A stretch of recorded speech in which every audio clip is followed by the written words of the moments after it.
Finish it then, Kessler said, his voice shaking, eyes locked on mine. Isn't that the legend?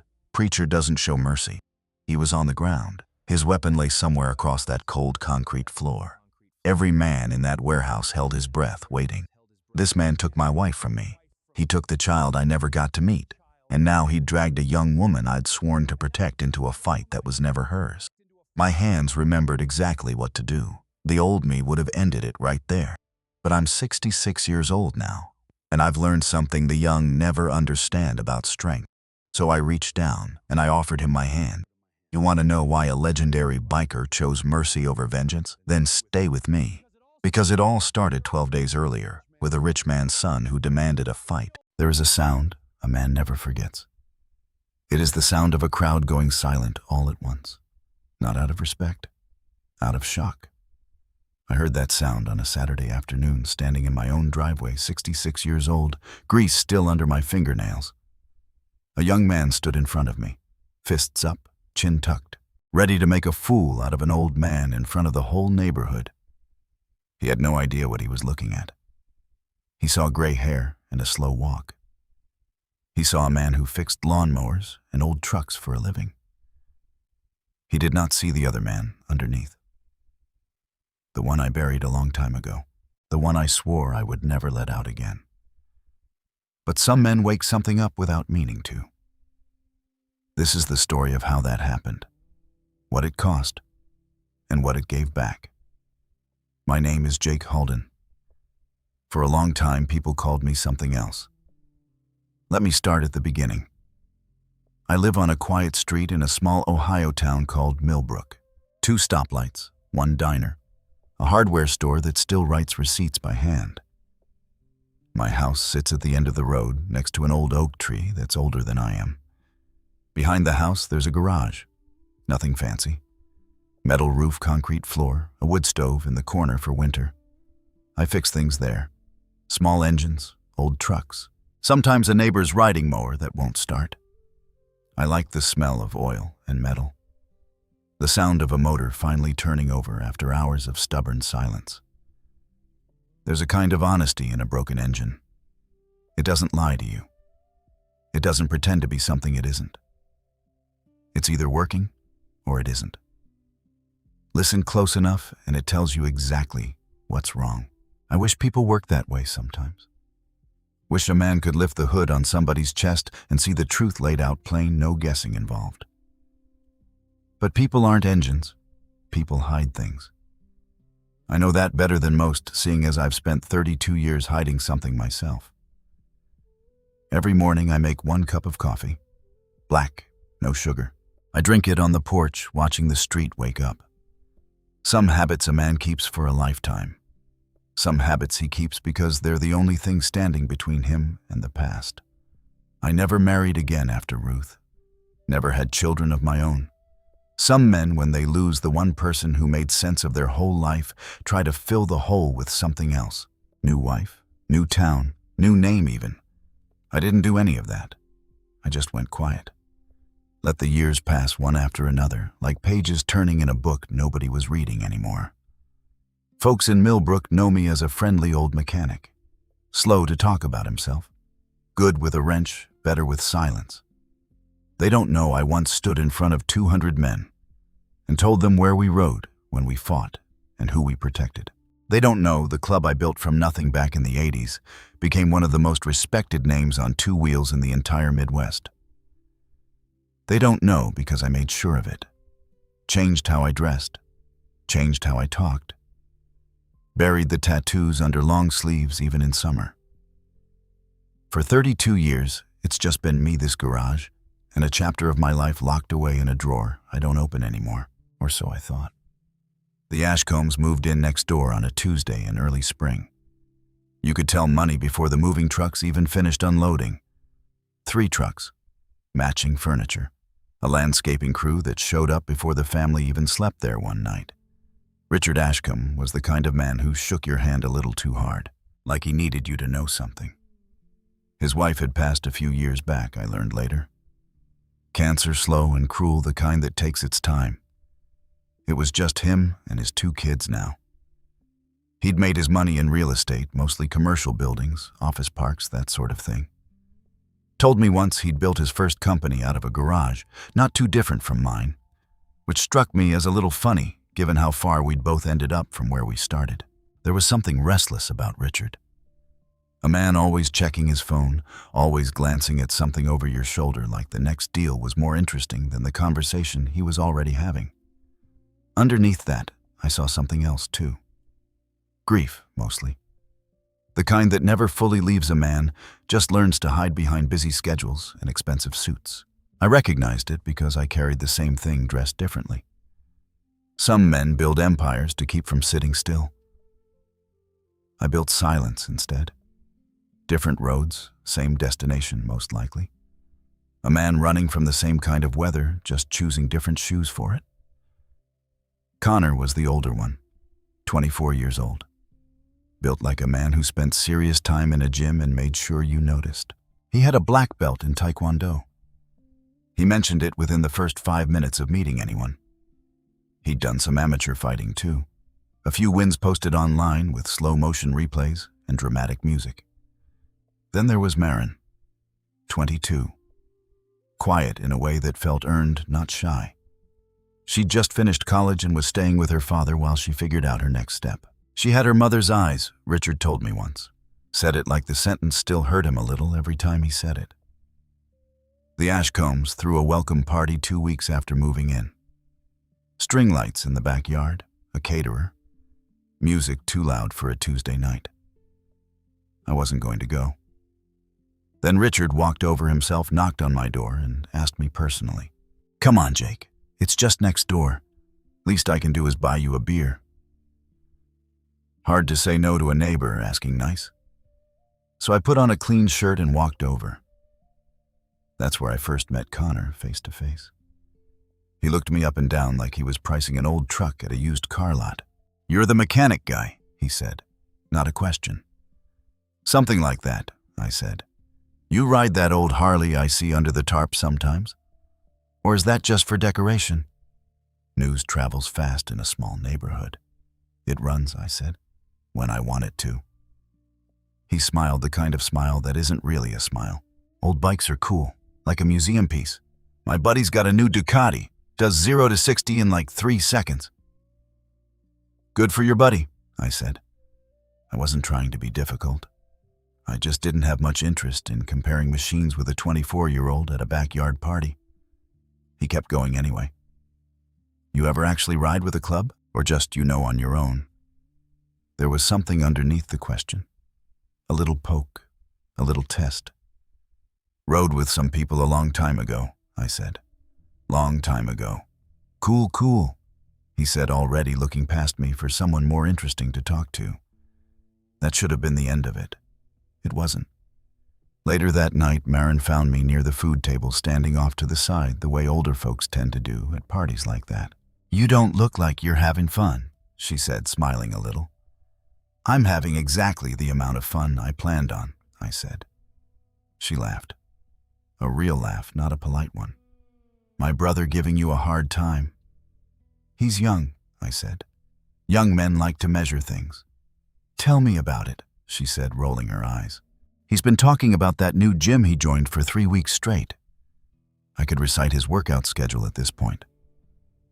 We talked a little longer, about the town, about her plans still unformed, a little scared and a little excited all at once. That's how 22 feels, I remembered. She asked about my garage, said she liked the smell of old engines, said it reminded her of her grandfather's shop growing up. "You should stop by sometime," I told her. "I'll show you how a carburetor actually works. Not many people care to know anymore." "I might take you up on that," she said. She had a kindness to her that her brother hadn't quite figured out yet. Some people are just born looking outward instead of inward. I liked her right away. I didn't know yet how much that would matter. A week after the party, Marin actually did stop by the garage. She showed up around 4 in the afternoon, still in her work clothes from a temp job at the county office, looking like she needed somewhere calm to sit for a while. "I know I said I might take you up on it," she said, standing a little awkward in the doorway. "Hope that's still all right." "Doors open?" I said. Grab that stool. She sat and watched me work on an old lawnmower engine for a good 20 minutes without saying much. Just watching. Some people can't handle silence. She wasn't one of them. You always work alone out here? She finally asked. Mostly dumb, I said. Company's nice sometimes, but I don't mind being alone either. My dad never stops moving, she said. Even at home, he's got 3 phones going at once practically. I think if he ever actually sat still, he'd have to think about things he doesn't want to think about. That's a sharp thing for a 22-year-old to notice, I said. I notice a lot of things, she said. People just don't usually ask. She glanced down at my hand as I worked at a small scar running across my knuckles, then at another one further up my forearm. Where'd you get all these? She asked. Not rude about it. Just curious, the honest kind of curious young people sometimes still have before life teaches them not to ask. Different life, I said, long time ago. You keep saying that, she said, smiling a little. Long time ago, different life. Feels like there's a story hiding behind those words. There's always a story hiding behind old scars, I said. Question is whether it's worth telling. She didn't push, which I appreciated. She just nodded like she understood there were things a person shares when they're ready, and not a moment before. Before she left that day, she noticed a ring I wore on a small chain around my neck, tucked under my shirt collar, just barely visible when I leaned forward over the engine. That's pretty, she said. Family piece. My hand moved to it without thinking, the way it always did when somebody noticed. Something like that, I said. She let it go, said goodbye, thanked me for the company, and walked back home with the sun setting behind her. I sat there a while after she left, thumb rubbing over the small silver ring through my shirt, thinking about a promise I made a long time ago that I never got the chance to keep. Weeks passed. Spring turned warmer. Connor kept his little jabs coming whenever our paths crossed. Nothing cruel exactly, just constant, like a woodpecker working the same spot on a tin roof. Comments about my truck being older than him, jokes about how I probably needed help lifting things, a running bit about how the old biker days must have just meant riding to church on Sundays. I let it roll off, mostly. There's a certain ease that comes with age if a man lets it in. He stops needing to prove things to people who don't know what they're talking about. But ease I was about to learn doesn't always ask your permission before it gets tested. It happened on a Thursday evening near the end of April. Myron had gone to the grocery store in town, the one with the small parking lot behind the pharmacy. She texted me later, told me everything, piece by piece, still shaking a little as she talked. She was loading bags into her car when a man approached her. Not asking for directions, not asking for change. Walking straight at her fast, with a kind of purpose that made her stomach drop before her mind even caught up. He grabbed her wrist. Said something about getting in his car, said it low, said it like a threat wrapped in a calm voice, which is somehow worse than yelling. She screamed, pulled back. He held on tighter. I happened to be 2 aisles over, picking up filters for the garage coffee for the house. Small errands, the kind you barely remember doing. I heard the scream before I saw anything. Something in me moved before I decided to move. That's the honest truth of it. I don't remember crossing the parking lot. I remember being there. I remember his hand around her wrist, and I remember my hand around his, and I remember the exact moment his grip broke fast, clean, no wasted motion. He turned to throw a punch, wild, angry. The punch of a man who wasn't used to being stopped. I caught it, turned him, put him on the ground, face first, arm locked behind his back before he even understood what had happened to him. It took maybe 4 seconds. 4 seconds and 30 years of muscle memory I thought I'd buried for good. He scrambled up once I let go, cursed and ran. Didn't look back. Left his car keys on the ground behind him. Maren stood there, breathing hard, hand over her mouth. A few people had come out of the store by then. Phones already out, some recording, some just standing there wide-eyed. "Are you all right?" I asked her. She nodded, though her hands were shaking. "How did you—" she started, then stopped. That was fast. Old habits, I said. Which was true, just not the whole truth.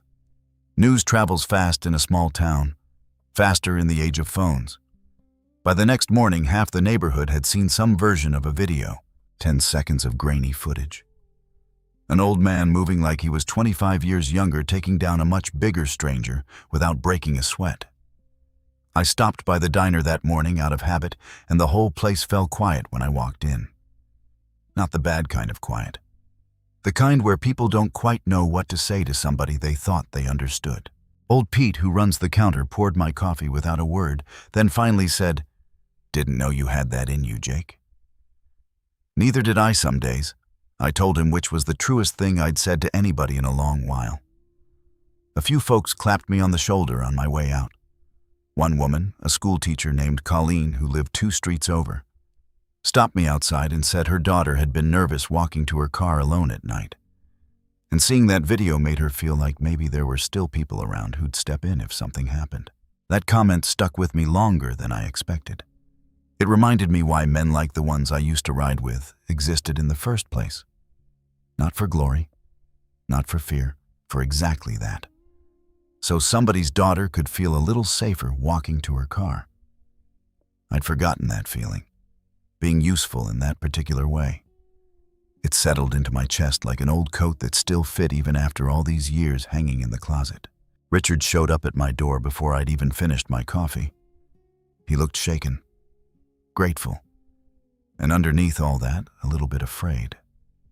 "Jake," he said, standing on my porch, hands in his pockets like he didn't know what to do with them. "I don't even know how to thank you." "She's all right. That's the only thanks I need." "That move you did," he said slowly, "that wasn't some random reaction. That was trained. That was, I don't know, military police background. I've had a lot of practice keeping my face still. Man gets old, he picks up a few tricks along the way," I said. "That's all it was." He didn't push it further that morning, but I could see the question sitting behind his eyes. Questions like that don't go away on their own. They just wait for a better moment to come back. Marin came by the garage 2 days later, brought a pie, homemade, still warm. "My dad said I should bring you something," she said. I told him a pie feels a little small for what you did. "Pie's plenty," I said. "Come on in if you want." She stepped into the garage, looked around at the tools hanging on the wall. The old parts sorted into coffee cans, the smell of oil and metal she'd mentioned liking weeks before. "Can I ask you something?" she said, sitting on an old stool near the workbench. "You can ask." "Where did you learn to move like that? My brother's been doing martial arts for years, and I don't think he's ever moved that fast." I wiped my hands on a rag, took my time answering. "There's a difference between training for a trophy," I said, "and training because your life might depend on it someday. Different kind of learning, different kind of speed." She thought about that for a moment. "That sounds like it comes from somewhere specific," she said, gently. Not pushing, just noticing. She was sharper than her brother in that way. She noticed things quietly instead of announcing them loudly. "It comes from a long time ago," I said. "A part of my life I don't talk about much." "You don't have to," she said. "I just wanted to say thank you. For real. Not just the pie kind of thank you." "You're welcome," I said. "For real." She smiled, and for a second she reminded me of someone else. Someone I hadn't let myself think about in longer than I should admit. I turned back to the engine on my workbench before that feeling could get too loud. Connor did not take the story the way his sister did. Where Marin felt gratitude, Connor felt something closer to insult. I understood it in a way, even if I didn't like it. Here was a young man who'd spent 6 years in a gym, 6 years earning belts and trophies and bruises, building an identity around being the strongest person in any room he walked into. Then his sister nearly got hurt, and the person who saved her wasn't him. It wasn't the trained fighter. It was the old mechanic next door in about 4 seconds, without so much as raising his voice. That's a hard thing for a young man's pride to swallow. Word around the neighborhood, was that he'd started training even harder after that. Extra sessions at his gym in the city twice a day, some weeks. A few people mentioned seeing him running laps around the block at 6 in the morning, sweating through his shirt before most folks even had their coffee going. Part of me respected that. Discipline, even angry discipline, is still discipline. But another part of me recognized something dangerous underneath it. Training out of anger doesn't build a fighter. It builds a man looking for somewhere to put his pain, and pain like that has a way of finding the wrong target. Word got back to me, too, that he'd been telling people the video was exaggerated. That the man I'd tackled was probably drunk off balance, an easy target. That anyone could look impressive against someone that unsteady on his feet. I didn't take it personally. Young men sometimes need the world to make sense in a way that keeps them at the center of it. But then he said it to my face. It was a Sunday, about a week after the parking lot. I was out front working on my truck when Connor walked over, arms crossed, that same almost smile on his face. "Big hero, huh?" he said. "Wasn't trying to be a hero," I said. "Your sister was in trouble. Anybody would have stepped in." "Anybody wouldn't have moved like that," he said. "I watched the video like 10 times. That's not just anybody's stuff, that's trained. Told your dad the same thing I'm telling you. Man gets old, picks up a few tricks." "See, that's the thing," he said, stepping a little closer. "I don't buy that. I've trained for 6 years. Competed. I know what trained looks like. And that wasn't some old guy stumbling into a lucky move." I set my wrench down. Behind him, I noticed Marin standing near the porch, arms crossed, watching this unfold with a worried look on her face. She didn't step in. Maybe she knew the way some people know that stepping in would only make it worse. "What exactly are you getting at, son?" "I'm saying," he said, "I think you're full of it. I think you've got some story you're not telling.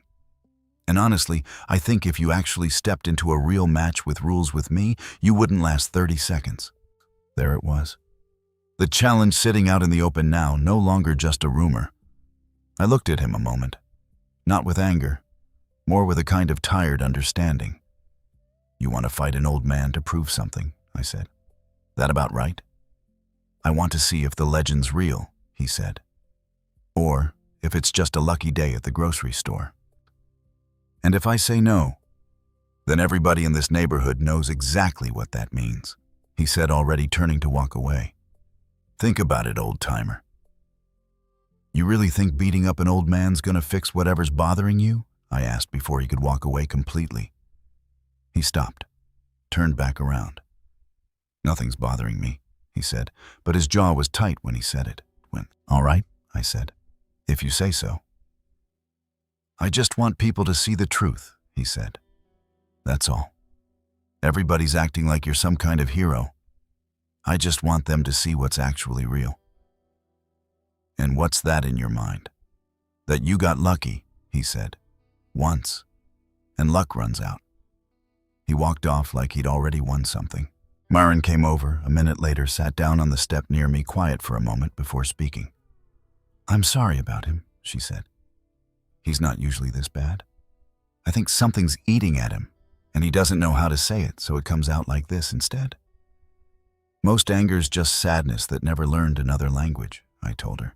She looked at me like she was turning that phrase over in her mind, deciding whether to keep it somewhere. "That's a good way to put it," she said quietly. "Wish I could take credit," I said. "Heard it from somebody wiser than me a long time ago." I didn't sleep much that night. Not because I was scared of Connor. Truth be told, I wasn't. I was scared of something else. Of what saying yes might wake up. Of what it might cost letting that other man out of the drawer where I'd locked him away 32 years ago. I sat on my porch a long while, coffee gone cold in my hands, looking up at a sky full of stars that don't care one bit about a man's history. That's when Frank showed up. Frank Sutter and I go back further than either of us likes to admit out loud. We rode together once, back when I wore a different name and a different life. He was younger than me by a few years, joined the club when he was barely 22, all energy and no patience.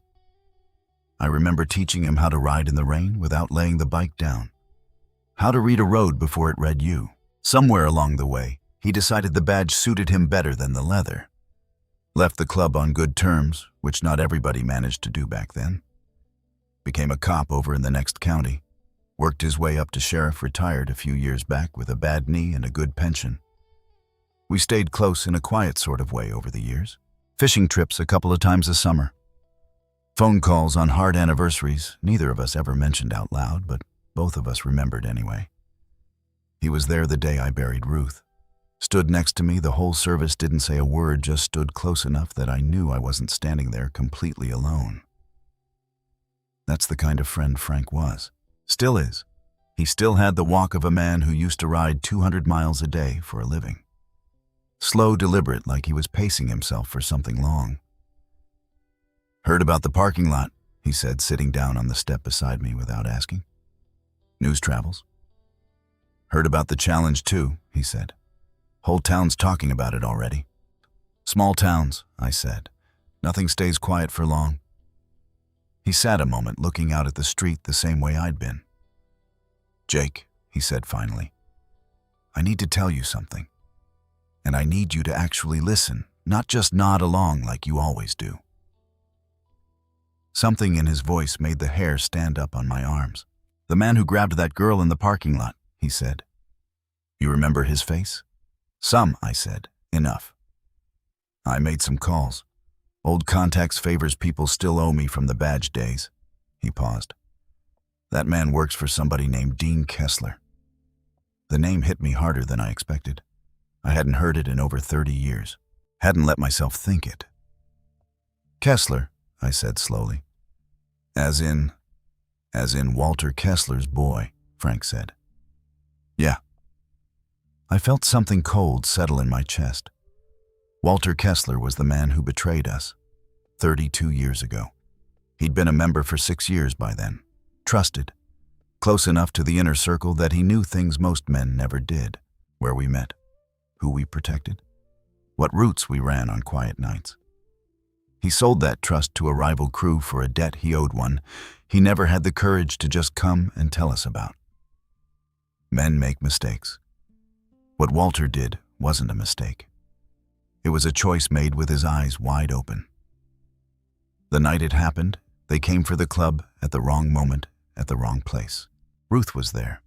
She wasn't supposed to be, but she'd come to surprise me. Wanted to tell me something she'd been saving all day. She never got the chance to tell me. It cost me my wife. It cost me the child we never got to meet, the one she'd been carrying, the one I only found out about after in a hospital hallway, that still visits me some nights when I can't sleep. I thought that chapter was closed for good, buried with the rest of that life. "Dean's grown up mean," Frank continued. "Word is he runs a lending operation out of the city. Loan sharking mostly. Real polite about it in public, real ugly in private." "What's that got to do with a girl in a grocery store parking lot?" I asked. Frank looked at me carefully. "That wasn't random, Jake," he said. "Richard Ashcombe owes Kessler money, a lot of it. Bad investment from what I hear. That man grabbing the girl wasn't some drifter. That was a message." I sat with that a moment. The night air suddenly felt heavier. "And Connor's challenge," I said slowly. "You think that's connected too?" "I think," Frank said, "a young man with a bruised ego and a video of an old man being fast is exactly the kind of thing somebody like Kessler could use. A public fight. Cameras everywhere. Attention on this street. Maybe more attention than the Ashcombes want, given what they owe." "You're saying Connor's being used?" "I'm saying," Frank said, "the kid doesn't know what he's walking into. And neither maybe do you." We sat there a while, neither of us saying much else. The porch light hummed above us. Somewhere down the street, a dog barked twice and went still. "You gonna fight him?" Frank asked eventually. I looked out at the dark shape of my garage, at the corner where an old motorcycle sat under a tarp, untouched for longer than most people's marriages last. "I don't know yet," I said. "But I know one thing." "What's that?" If Kessler's name is anywhere near this town, I said, I'm not the only one who's about to find out what that name costs. Frank nodded slowly, the way old friends do when words aren't really needed anymore. Whatever you decide, he said, standing up, knees cracking a little in the cool night air. You're not doing it alone this time. Not like before. He walked off into the dark, and I sat there a while longer. 32 years, and the past had found the front porch anyway. 2 days later, the challenge became official. Turned out Connor hadn't just been running his mouth around the neighborhood. He'd talked to the organizers of the town's yearly charity fight night, a small local event usually reserved for amateur boxers and martial arts students showing off in front of proud families. This year, they added a special exhibition match. Word spread through flyers at the diner posts, online conversations at the hardware store. Local legend faces off against decorated young fighter. One flyer read somebody's idea of drama dressed up in bold letters. 12 days, that's what the poster said. 12 days until the fight. By that weekend, the whole town seemed to be talking about it. I couldn't walk into the hardware store without somebody asking if the rumors were true. Couldn't fill my truck with gas without a stranger giving me an encouraging nod like I was some kind of underdog in a movie they were rooting for. A few of the older men and town guys, my age guys, who remembered a little more of the world than the younger folks did, started stopping by the garage just to talk. Not about the fight exactly. More like they were trying to figure out who I really was, now that a crack had opened in the quiet version of me they'd known for years. You really used to ride? One of them, a retired postal worker named Gordon, asked me one afternoon. A long time ago. I said same answer I always gave. My brother rode back in his day, Gordon said. Said there was a code to it. Respect, loyalty. Not like what people think when they picture bikers on the news. Your brother wasn't wrong, I said. You gonna show these kids what that actually looks like? He asked, half joking, half not. Gordon lingered a moment longer, hands in his coveralls, looking at me like a man deciding whether to say something else. Whatever this fight's really about, he added quieter now. Town's gonna remember how you handle it a lot longer than they'll remember who wins. Then he tipped his cap and headed home, leaving that thought sitting with me the rest of the afternoon. I didn't have an answer for him that day. But the question stuck with me. Because somewhere underneath all the noise, the video, the challenge, the whispers about Kessler circling closer, there was something simpler at the center of it. A young man had lost his way, mistaking anger for strength and attention for respect. Somebody was going to have to show him the difference. Not with fists, if it could be helped. But if it couldn't, then with the kind of fists that came from 30 years of knowing exactly why you fight and exactly when you shouldn't have to. I thought about Ruth, about the promise I made at her grave, about whether keeping a promise sometimes means bending it just enough to protect somebody new. Richard came to see me that evening, looking more tired than I'd seen him since he moved in. I didn't put him up to this, he said, standing in my driveway, hands shoved deep in his pockets. I want you to know that. I believe you, I said. He's not a bad kid, Jake. He's just... Richard sighed, searching for the right words. He spent his whole life trying to prove he's more than just my son. More than just money and a last name. I think somewhere in his head beating you proves something to himself. Or somebody's telling him it will, I said. Richard looked at me sharply. What do you mean? I studied his face a moment. Decided he probably didn't know, not really, how deep the water underneath his family had gotten. Nothing, I said. Just an old man thinking too much. He didn't push. Just nodded and walked back toward his house, shoulders a little heavier than when he'd arrived. Then he stopped halfway down my driveway and turned back around. Jake, he said, can I ask you something man to man? Go ahead. Do you think a man can outrun a mistake? He asked. Or does it always catch up eventually, no matter how far or how fast you run? There was something in his voice I recognized. Not quite fear. Something closer to a man standing at the edge of a decision he'd been avoiding for a long time. Depends on the mistake, I said carefully. and depends on whether the man's willing to face it or just keeps running until it catches him from behind. Richard nodded slowly, looking down at the ground, like the answer weighed more than he expected. I made some decisions a few years back, he said. Business decisions. Seemed smart at the time. Now I'm not so sure. You want to tell me about it? He hesitated, glanced back at his house where the lights were on in the kitchen window, Marin's shadow moving past it. Not yet, he said. Maybe not ever. But I appreciate you asking, Jake. Most folks around here just see the big house and assume everything's fine. Big house doesn't mean a full night's sleep, I said. He almost smiled at that. Almost. No, he said. It sure doesn't. He walked back to his house that evening, looking like a man carrying something heavier than a simple apology for his son's behavior. I stood in my driveway a long while after he'd gone, turning that conversation over in my mind, wondering just how deep the trouble under that big house actually ran, and how much of it was about to spill over onto a street that had been calm for as long as I could remember. That night, I did something I hadn't done in over 3 decades. I walked into the back of my garage, past the workbench, past the shelves of parts and tools, to the far corner where an old wooden trunk sat locked, gathering dust under a canvas cover. I hadn't opened it since the year I buried my wife. My hand hovered over the lock for a long time. Inside, I knew, was a leather jacket, a set of keys to a Harley-Davidson I hadn't ridden in 32 years, and a small leather journal filled with names and memories I'd promised myself I'd never need again. There was a photograph in there, too, tucked into the journal's first page. Ruth laughing at something just out of frame, taken the summer before everything fell apart. I hadn't let myself look at it in years. Not because I'd forgotten her face, because I hadn't. I didn't open the trunk that night. Not yet. But I sat there, hand resting on the old wood, and let myself remember just for a moment who I used to be before grief taught me how to disappear.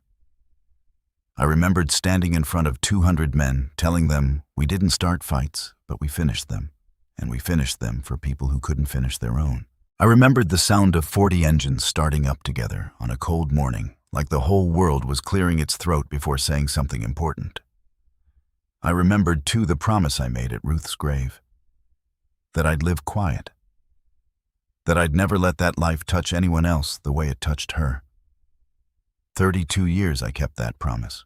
There's a particular kind of tired that comes from keeping a promise that long, not the tired that sleep fixes, the kind that settles into a man's bones and just stays there, quiet, patient, waiting to see if he's still got anything left to give when it finally matters again.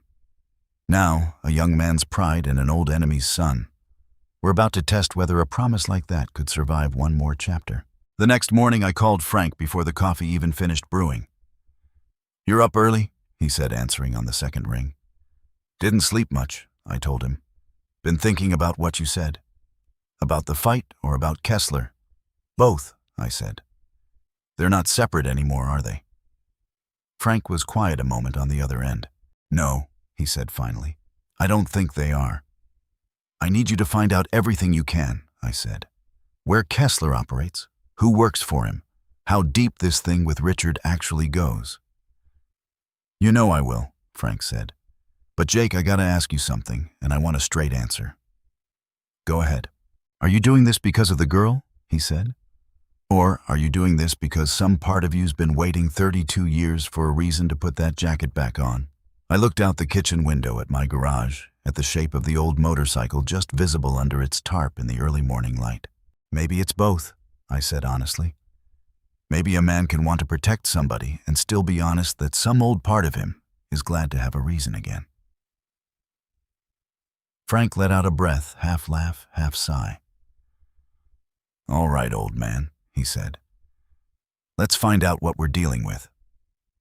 But you be careful. Kessler's not his father. Word is he's smarter, colder, doesn't lose his temper. That kind's more dangerous than the kind that does."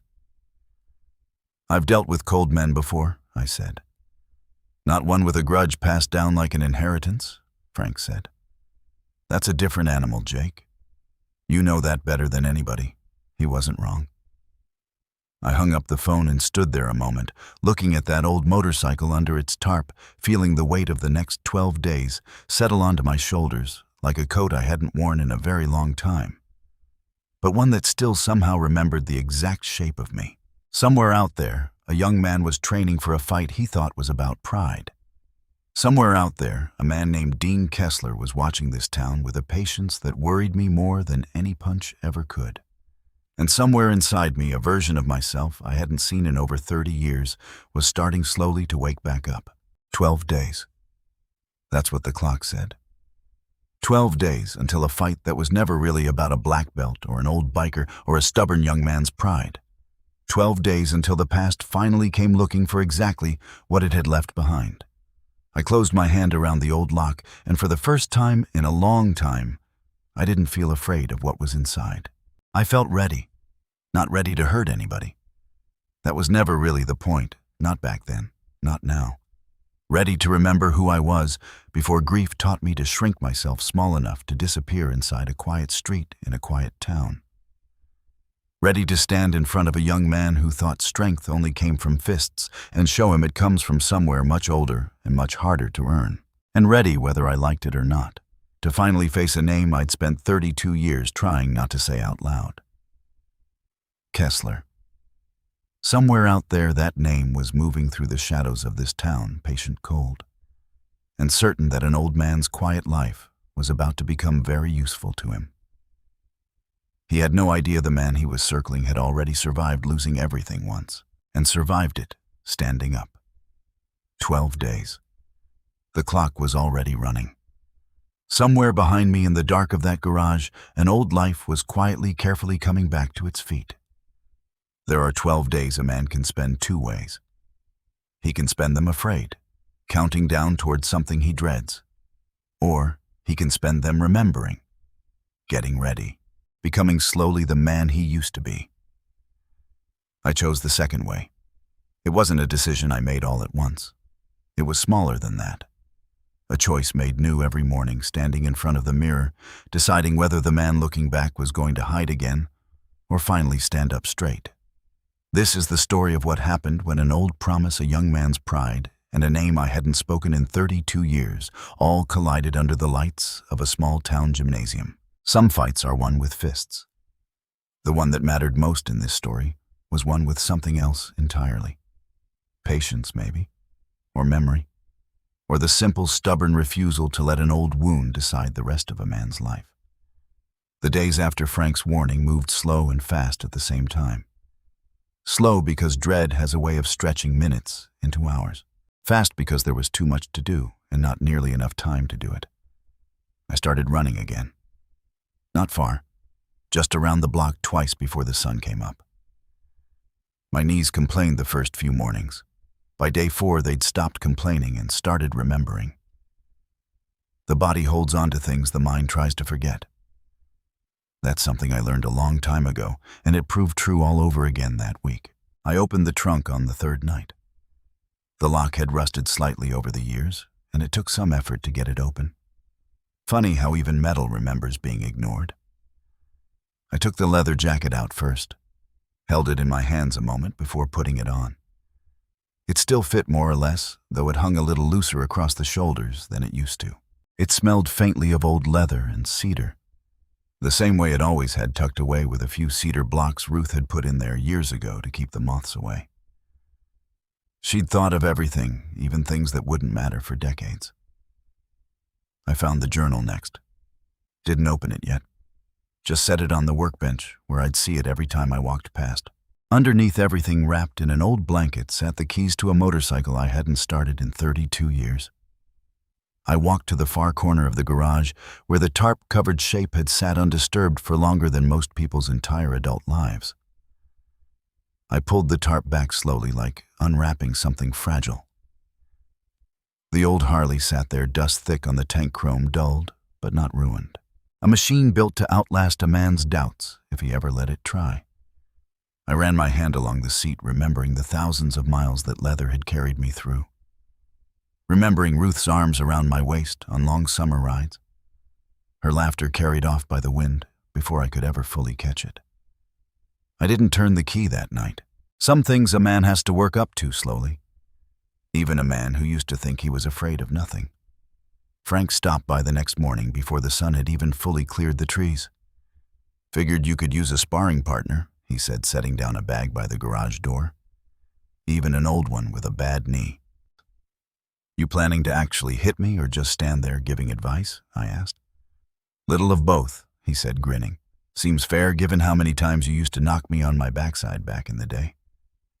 We spent an hour moving through old drills, careful of his knee and my back.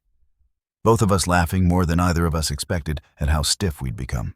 "We're a couple of old fools," Frank said at one point, catching his breath, hands on his knees.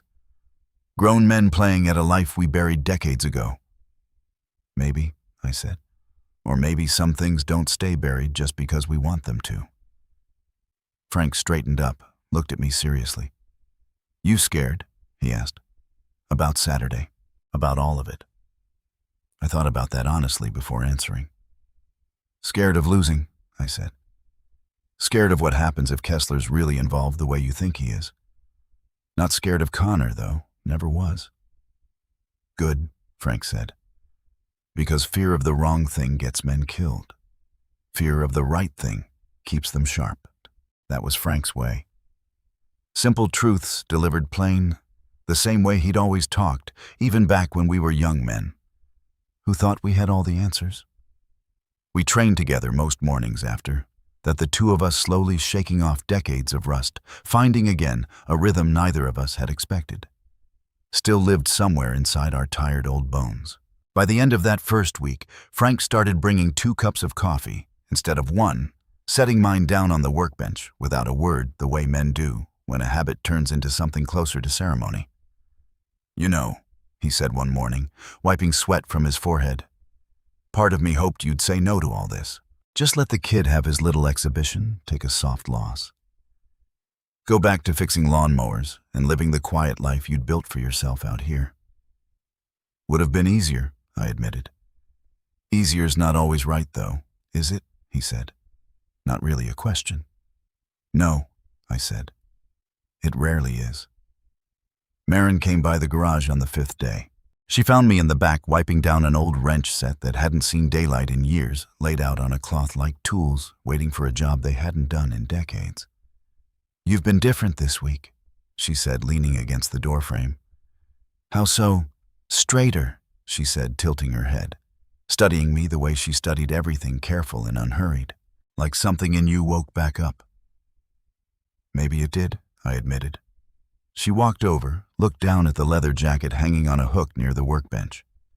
"Is this from before?" she asked. "Whatever before means for you. That's from before," I said. She reached out, touched the sleeve gently, like she was afraid it might disappear if she pressed too hard. "It's heavier than it looks," she said, surprised. "Most important things usually are," I told her. She held on to that thought a second, turning it over the way she seemed to turn everything over before letting it settle. "That's a strange way to describe a jacket," she said, finally smiling. "Strange things get truer the older you get," I told her. "You'll see." She sat down on the stool watching me work for a while, in comfortable silence, before speaking again. "Can I tell you something?" she asked. "Go ahead." "I've been thinking about what happened at the store," she said. "More than I probably should. Some nights I still see that man's face when I close my eyes." "That's normal," I said gently. "Fear doesn't disappear just because the danger's gone. Takes time to settle." "Were you ever scared?" she asked. "Back then, whatever back then was for you." I considered the question honestly before answering. "Plenty of times," I said. "Fear's not the enemy people think it is. It's just information. Tells you something matters enough to protect." She nodded slowly, absorbing that. "My brother's terrified of you," she said suddenly. "You know that right underneath all the tough talk." "Terrified's a strong word." "He watched that video probably 50 times, she said. "I caught him slowing it down once, frame by frame, trying to figure out what you did. He couldn't. That scares him more than losing would." "Losing's not really what scares young men like your brother," I said. Being seen clearly, that's what scares them. Losing's just the excuse they use to avoid it. Marin considered that for a moment. You sound like somebody who's thought about this a lot, she said. Had a lot of years to think, I said. Comes with the territory. She glanced at the old journal sitting on the workbench. Didn't ask about it, though. I could tell she wanted to. Whatever happens at that fight, she said instead, I hope you know not everyone in that gym is going to be against you. Some of us already know exactly who you really are. She left before I could figure out how to answer that. I stood there a while after she'd gone, looking at the journal, wondering just how much of my old life this town was about to see. Word about the fight had spread well beyond Millbrook by the second week. Somebody had posted the parking lot video online, and it had picked up more attention than any of us expected. A few thousand views turned into a few 100,000. Comments poured in from strangers, some calling me a hero, some calling the whole thing staged, a few asking with genuine curiosity who exactly the old man in the video actually was. Frank called me about it on day 7. You're famous, he said, not sounding entirely pleased about it. For about 5 minutes at least. Great, I said. Just what I wanted at 66. Attention's not always your friend, Jake, he said. Especially with somebody like Kessler watching. You find anything more on him? Frank went silent for a moment. I did, he said. And you're not going to like it. He told me what he'd learned. That Dean Kessler ran his lending business out of a nondescript office 2 counties over. All handshake deals and unspoken threats, nothing on paper that would ever hold up in a courtroom. Frank said Kessler had built the business up slowly over about a decade, starting small lending money to desperate men who couldn't get approved anywhere else, then collecting far more than he'd ever given one way or another. He had a reputation for patience, for never raising his voice, for making the people who owed him feel like the debt was somehow their own idea all along.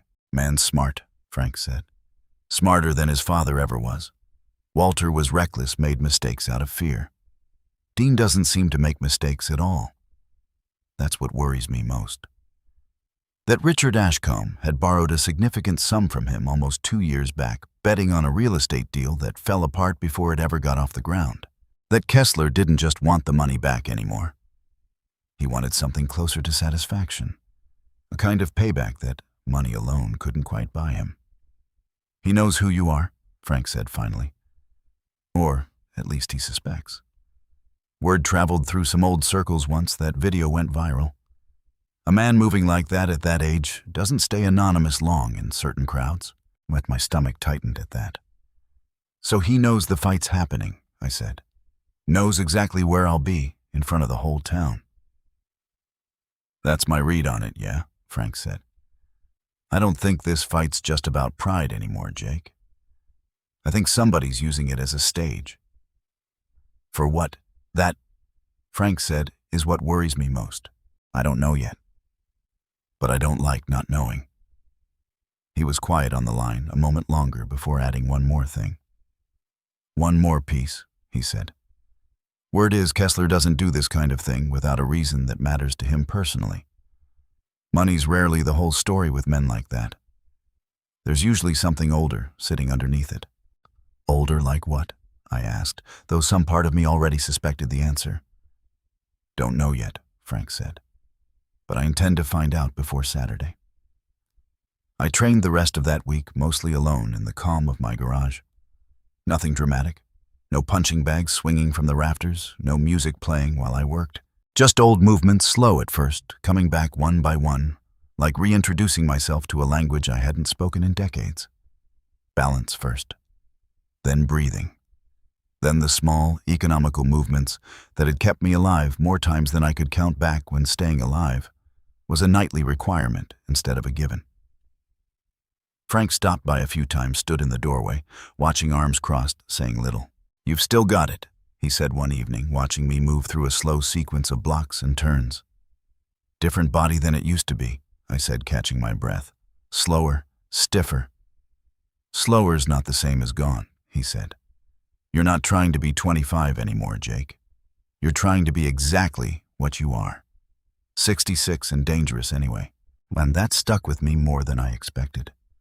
Because that really was the whole secret nobody young ever quite understands. Age doesn't erase what a man knows. It just changes how he has to use it. 2 days before the fight, Richard came to see me. He looked worse than I'd seen him yet. Dark circles under his eyes, hands unsteady as he stood in my driveway. "Jake," he said, "I need to tell you something, and I don't know how to say it without sounding like a terrible person." "Say it plain," I told him. "Plain's usually best."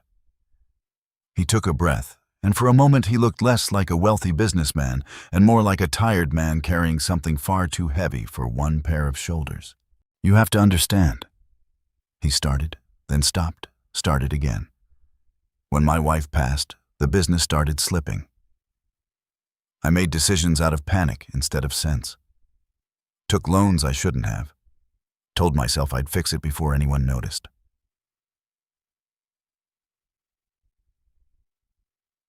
Most men do something like that at least once in their lives," I said.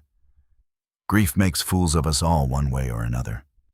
"I didn't stop this fight when I could have," he said. "I told myself it was about Connor needing this, needing to prove something to himself. But that's not the whole truth." "What's the whole truth?" "There's a man I owe money to," Richard said, voice tight. "A lot of money. He suggested a few weeks back that a public event, something that would draw a crowd, draw attention to this street, might help smooth things over between us. I didn't understand what he meant at the time. I think I understand now." My jaw tightened. "You're talking about Kessler," I said. Richard's eyes widened. "You know him." "I know of him," I said carefully. "More than I'd like to." "He's coming to the fight," Richard said. "He told me himself 2 days ago. Said he wouldn't miss it for anything." The words landed heavy between us. "And you let this go forward anyway," I said. Not quite a question. "I didn't know how to stop it," Richard said, and for the first time since I'd met him, he sounded truly afraid. "I owe him too much, Jake. If I make him angry, if I pull my son out of this fight now, I don't know what he'll do. To me, to my kids." I looked at this man standing in my driveway, wealthy by every outward measure and utterly trapped by choices he'd made, trying to build something bigger than himself. Sometimes the biggest houses hide the smallest amount of peace. I'd learned that lesson watching plenty of men over the years, men who chased money thinking it would fill something. Money was never built to fill. "You should have told me sooner," I said. "But I understand why you didn't." "What do we do now?" he asked. I thought about that a moment, looking past him toward his house, where I could see Marin's shadow moving behind the kitchen window, unaware of just how much danger had settled quietly onto her street. "We go through with it," I said finally, "because stopping now just delays the reckoning. Might as well happen in the light in front of witnesses instead of in the dark, where men like Kessler prefer to operate." Richard nodded, though I could see the fear still sitting behind his eyes. "Jake," he said before he left, "whatever happens Saturday, thank you for everything you've already done for this family, whether you meant to or not." I didn't have an answer for that. Just nodded and watched him walk back home, carrying a weight that had grown far too heavy for one man alone. The night before the fight, I finally opened the journal. I sat at my kitchen table, coffee going cold beside me, and turned through pages I hadn't touched in 32 years. The handwriting on the first several pages was my own younger, hastier, full of the kind of confidence only a man in his 30s still carries without question. Notes about roots, about problems within the club that needed solving, about a young man named Bill who kept showing up late to meetings but always worked twice as hard once he arrived. Names of old friends, some gone now, some scattered across the country, living lives as calm as mine. Notes from meetings, a few sketches of routes we used to ride, and near the back in Ruth's handwriting, a short list titled, "Simply Things I Want to Tell Him." I hadn't known that page existed. She must have written it not long before she passed, tucked it into my journal without telling me, planning to bring it up when the moment felt right. The moment never came. I read through the list slowly, my hands unsteady. Tell him I'm proud of the man he's become even when he doubts it. Tell him it's all right to rest sometimes. Strength doesn't mean never stopping. Tell him if anything ever happens to me, he's allowed to be happy again. That's not betrayal. That's just living. There was one more line at the bottom, smaller than the rest, like she'd added it later, almost as an afterthought. Tell him the baby already has his stubbornness. I can feel it. I sat there a while after reading it. The garage still around me, 32 years of grief, finally finding a few words it had been waiting for. I thought about Marin, about the way she'd looked at that jacket, like it belonged to someone worth understanding. I thought about Connor, angry and lost, mistaking violence for meaning. I thought about Kessler, carrying a hatred passed down to him like a family heirloom. Nobody bothered to examine before accepting it. And I thought finally about myself, about what kind of man I wanted to be walking into that gymnasium the next day. Not the man from 32 years ago, full of fire and fury. Someone steadier than that. Someone Ruth would have recognized and been proud of exactly the way her list had promised. I closed the journal, put it back in the trunk gently, like something sacred. Then I went to bed, and for the first time in weeks, I slept without dreaming of the past at all. The gymnasium was packed by the time I arrived Saturday evening. Folding chairs lined the edges of a taped-off area on the gym floor. The kind of makeshift ring you'd expect at a small-town charity event, not a real fight. Not by any professional standard, but real enough for what it needed to be. The air smelled like popcorn and floor wax, an old basketball hoop hanging above one end of the room. Banners from a decade of local championships lining the walls. A folding table near the entrance sold raffle tickets for the youth center's summer program. A strange, gentle contrast to the tension building underneath everything else happening that night. Nearly the whole town had shown up. Old Pete from the diner, Colleen, the school teacher, Gordon, who'd asked me weeks ago if I'd show these kids what real respect looked like. I saw families I recognized from church kids running between chairs, oblivious to the weight sitting in the shoulders of the adults around them. Frank stood near the entrance, arms crossed, scanning the crowd carefully, the way a man does when he's looking for trouble instead of entertainment. I spotted Richard near the front, Marin beside him, her face tight with worry. And near the back, standing alone wearing an expensive coat that looked out of place among the small-town crowd, stood a man I'd never met, but somehow recognized instantly. Dean Kessler. He didn't look dangerous, not in the obvious way. Mid-30s, clean-cut, the kind of calm, unbothered expression that men in his line of work cultivate on purpose. He watched the room like he already owned every person in it. Our eyes met for just a moment across the gymnasium. He smiled slightly and raised 2 fingers to his forehead in something like a mocking salute. I felt something cold settle low in my chest. Frank's warning echoed in my mind. This wasn't just about a fight anymore. This was a stage. And Kessler had front row seats. Connor was already warming up near the taped ring when I walked in, shadowboxing sweat already beading on his forehead despite the cool evening air.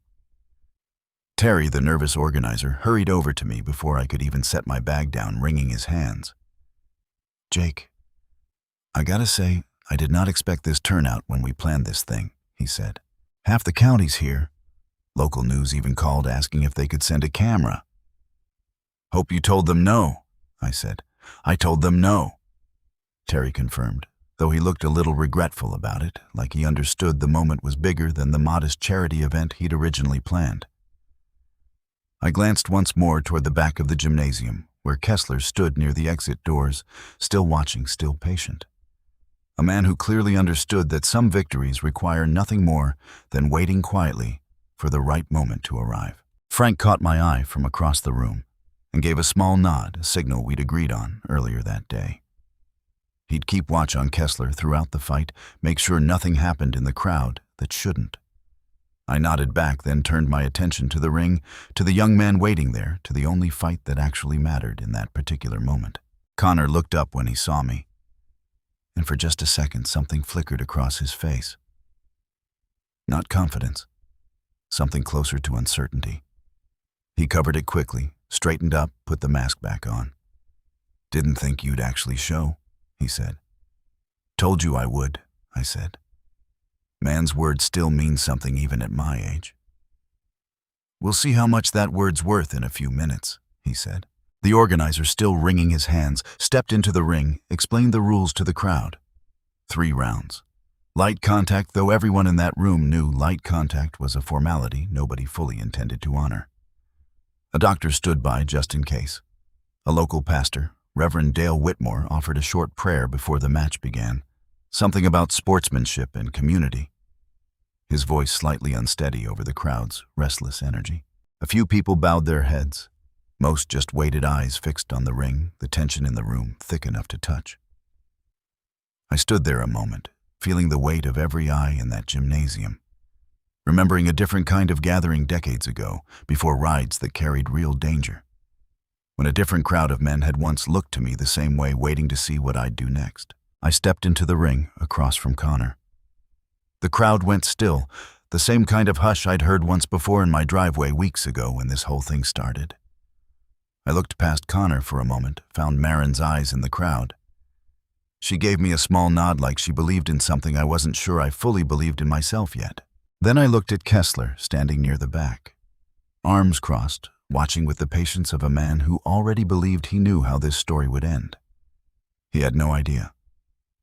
The bell rang. Connor came out fast. Faster than I expected, honestly, all that training paying off in quick, sharp strikes aimed to end things early. The crowd gasped with the first exchange, the sound of a young man's speed on full display, a blur of motion that would have overwhelmed most opponents in seconds. I didn't try to match his speed. That would have been foolish, and worse, it would have been exactly what he wanted. Instead, I moved.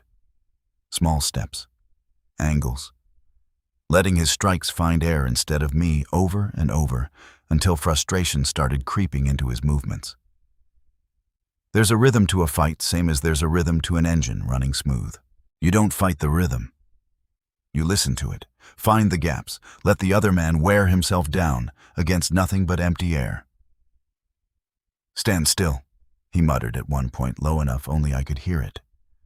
"Standing still's a young man's game," I said, stepping just out of reach of another punch.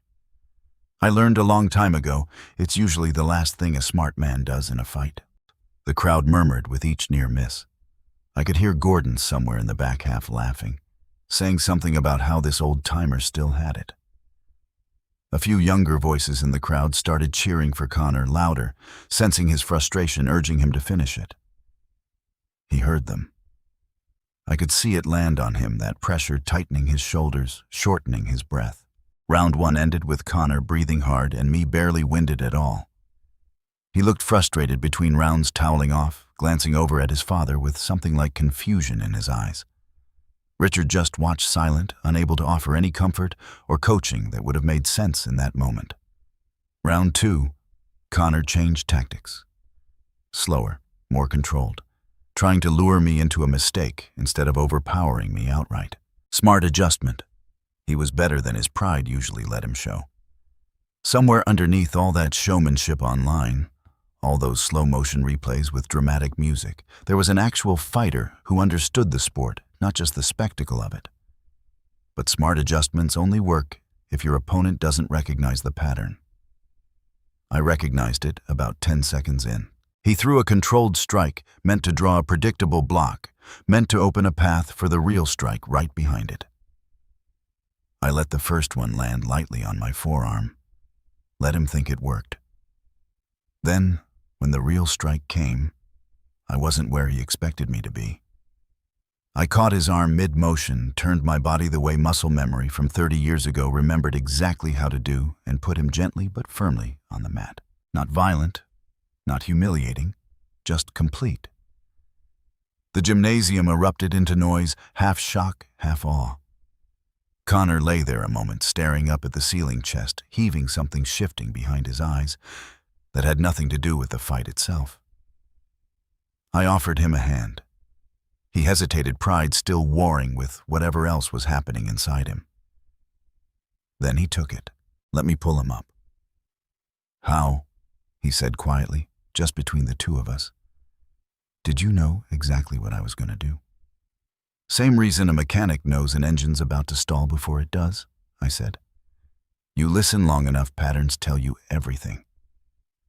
He looked at me a moment, something new settling into his expression. Not defeat exactly, more like the beginning of understanding. My whole life, he said, still catching his breath, I thought winning meant being faster, stronger. I never thought about just, I don't know, understanding somebody better than they understand themselves. That's the whole secret, I told him. Took me 40 years to learn it properly. You're a step ahead of where I was at your age, whether you believe that right now or not. The referee called the match, not a knockout, just a clear, undeniable difference in control. The crowd was on its feet. But Connor wasn't looking at the crowd. He was looking at me, like he was seeing something for the first time. For a moment, the gymnasium felt almost peaceful, the tension of weeks finally breaking loose into something like relief. Richard clapped from the front row, disbelief and pride mixing on his face in a way that made him look for just a moment like any other proud father at a small-town event. I thought briefly that maybe the hardest part of the night was already behind us. I was wrong. An old man pushed his way through the crowd toward the ring. Weathered face, gray beard, wearing a faded leather vest with patches I hadn't seen in over 3 decades. Bill Deacon Harmon, one of the original members. A man I hadn't laid eyes on since the year everything fell apart. I remembered him young once, barely out of his teens, showing up to the clubhouse with nothing but an old motorcycle and a chip on his shoulder the size of a mountain. I'd given him a chance nobody else in his life had bothered to give him. Watched him grow into one of the most loyal men I'd ever known. He'd worked the counter at his uncle's garage before joining up, if I remembered right, hands, already rough with grease long before he ever earned his patches. Steady in a fight, steadier out of one, the kind of man other men naturally lined up behind without ever quite deciding to. He'd moved out west. After the club disbanded, I'd heard years ago secondhand through people who still occasionally crossed paths with the old crowd. I never expected to see him again, let alone in a small-town gymnasium 3 states away from where I remembered him living. He stopped at the edge of the ring, looked at me for a moment, disbelief written all over his face. Then slowly, deliberately, he lowered himself to one knee. "President," he said loud enough for the whole gymnasium to hear. "Never thought I'd see you again. Not after everything." The room went completely silent. 200 confused faces turned toward me, trying to make sense of a word that clearly meant something far bigger than a friendly nickname. Marin's eyes widened. Richard's jaw dropped slightly. Even Frank, who already knew, looked uneasy at how publicly this truth had just landed.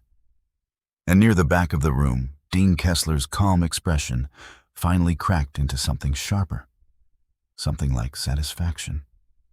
The mask I'd worn for 32 years had just been pulled away in front of the entire town in the worst possible moment. I helped Bill back to his feet, steady, though my mind was racing. "Not here," I said softly to him. "Not now." "I'm sorry," Bill said, voice thick with emotion. "I saw the video online, saw your face, had to come see for myself. Didn't think about what it might cost you showing up like this." "You couldn't have known," I told him, gripping his shoulder. "Good to see you're still standing, old friend." But it was already too late for that. Whispers had already started rippling through the crowd like wind moving through tall grass. Preacher, iron saints, president. Words I hadn't heard spoken out loud in over 3 decades, now hanging in the air of a small-town gymnasium, impossible to take back. Somebody near the front had their phone out already, recording the way people always seem to reach for their phones the moment something real starts happening in front of them. I caught Gordon's eye across the room. He looked at me differently now. Not with fear exactly, but with a kind of dawning understanding. Like puzzle pieces from a lifetime of small hints were finally clicking into place. I understood then that whatever calm life I'd built in Millbrook over the years had just changed shape permanently. There was no putting this particular truth back into its trunk. The gymnasium slowly emptied after that, buzzing with confusion and speculation, though nobody seemed to fully understand what they'd just witnessed. Connor found me near the exit, still in his workout clothes, looking at me with an expression I hadn't seen from him before. something closer to respect tangled up with genuine confusion. "President of what exactly?" he asked. "Long story," I said. "One I owe you and your family given everything that's happening around this street lately." "That old man called you preacher," Connor said. "That's your real name?"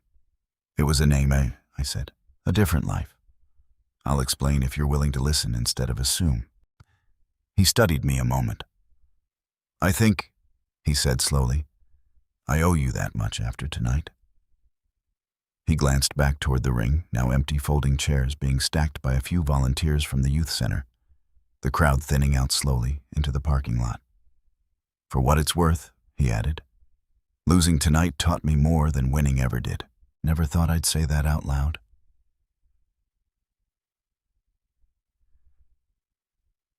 "Might be the smartest thing you've said since I met you," I told him, and for the first time since we'd met, he actually laughed, tension easing from his shoulders. Marin approached a moment later, thoughtful, glancing back at where Bill had disappeared into the crowd. "You knew this was going to happen eventually, didn't you?" she said, the truth coming out. "Suspected it might," I admitted. "Didn't expect it quite this loud." Richard came over last, looking shaken, glancing nervously toward the back exit where Kessler had slipped out just minutes before, unnoticed by most of the crowd, but not by me. "Jake," he said, "I think we need to talk. Tonight, if you're willing." "I think you're right," I said. Because somewhere out there in the dark parking lot beyond those gymnasium doors, a man with 32 years of inherited hatred had just watched his target's true identity confirmed in front of an entire town. And men like Kessler didn't wait long once they had what they needed. We gathered later that night at my garage. Me, Frank, Richard, and after some hesitation, Connor and Marin too. Bill came as well, sitting quietly near the door the way a man does when he's not sure yet whether he's still welcome in a room after so many years apart. I told them everything. Not all at once, not easily, but honestly. About the club, about Ruth, about the night Walter Kessler's betrayal cost me everything that mattered most in the world.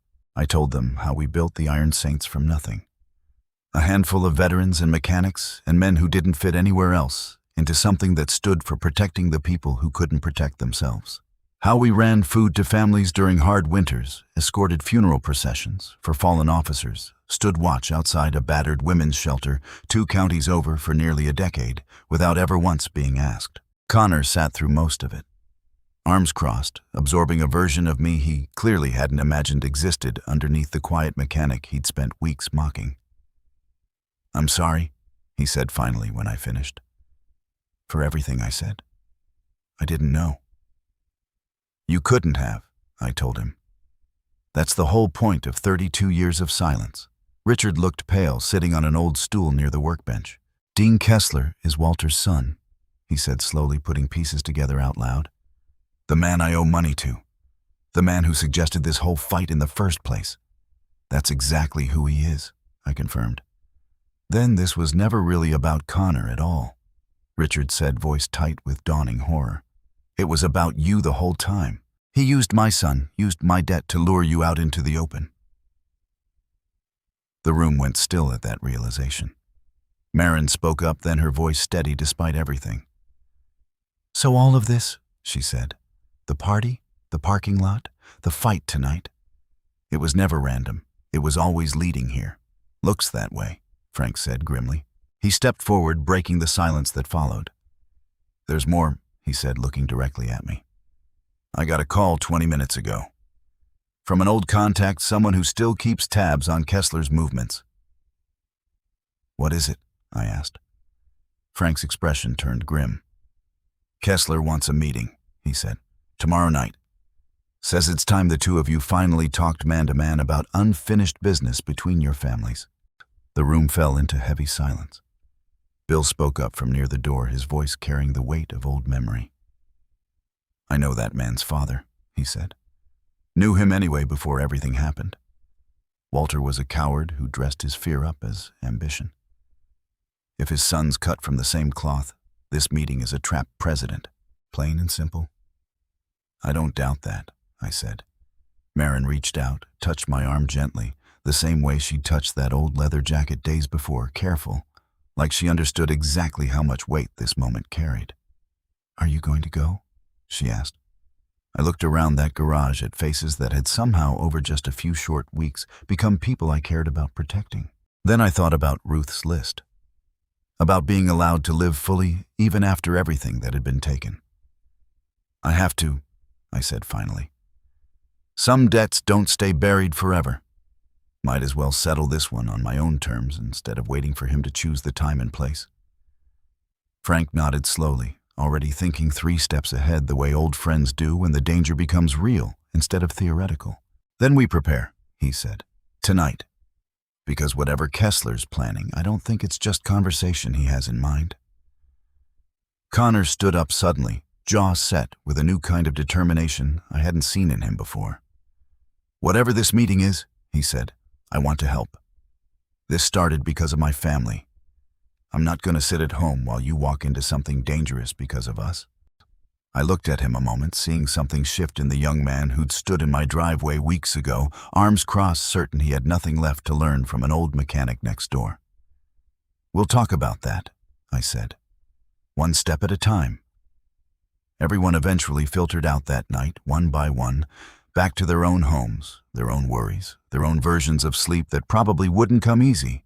Bill stayed longest standing near the door of my garage, looking at me the way old friends look at each other when decades have passed, but something essential hasn't changed at all. "You did good, President," he said. "Building a life like this. Calm, real. I always wondered if any of us would manage it after everything." "Wasn't sure I would either," I admitted. "Some days I still don't know. Some days I think I'm just an old man pretending he figured something out." "None of us know," Bill said. "We just keep getting up anyway. That's the whole trick of it, far as I ever figured out." He clasped my hand before he left, the same firm, steady grip I remembered from 30 years back, unchanged by all the years and distance that had passed between us since. "Get some rest, President," he said at the door. "Tomorrow's going to need all of you, not just the part that still remembers how to throw a punch." "I'll try," I said. "Try harder than that," he said, almost smiling.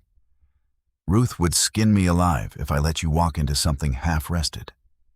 That got the first real laugh out of me in days. I stood alone in my garage a while after everyone had gone. The leather jacket still hanging on its hook, the journal resting quietly back inside its trunk, the old motorcycle sitting under moonlight. Through the open door, closer, now to being started than it had been in 3 decades. Outside, the night had turned still, the kind of stillness that always seems to settle right before something unavoidable finally arrives. The fight was over. But the real one, I understood now, hadn't even started yet. Now, one more night stood between an old promise, an old enemy, and whatever version of peace still remained possible for everyone caught in between. I thought about Ruth's list, still fresh in my mind from the night before. About being allowed to live fully, even after loss. Maybe that meant walking into whatever Kessler had planned. Not with fear, but with the steady clarity of a man who'd already survived losing everything once, and had somehow, against every expectation, found reasons to keep going anyway. Tomorrow night would tell the rest of that story.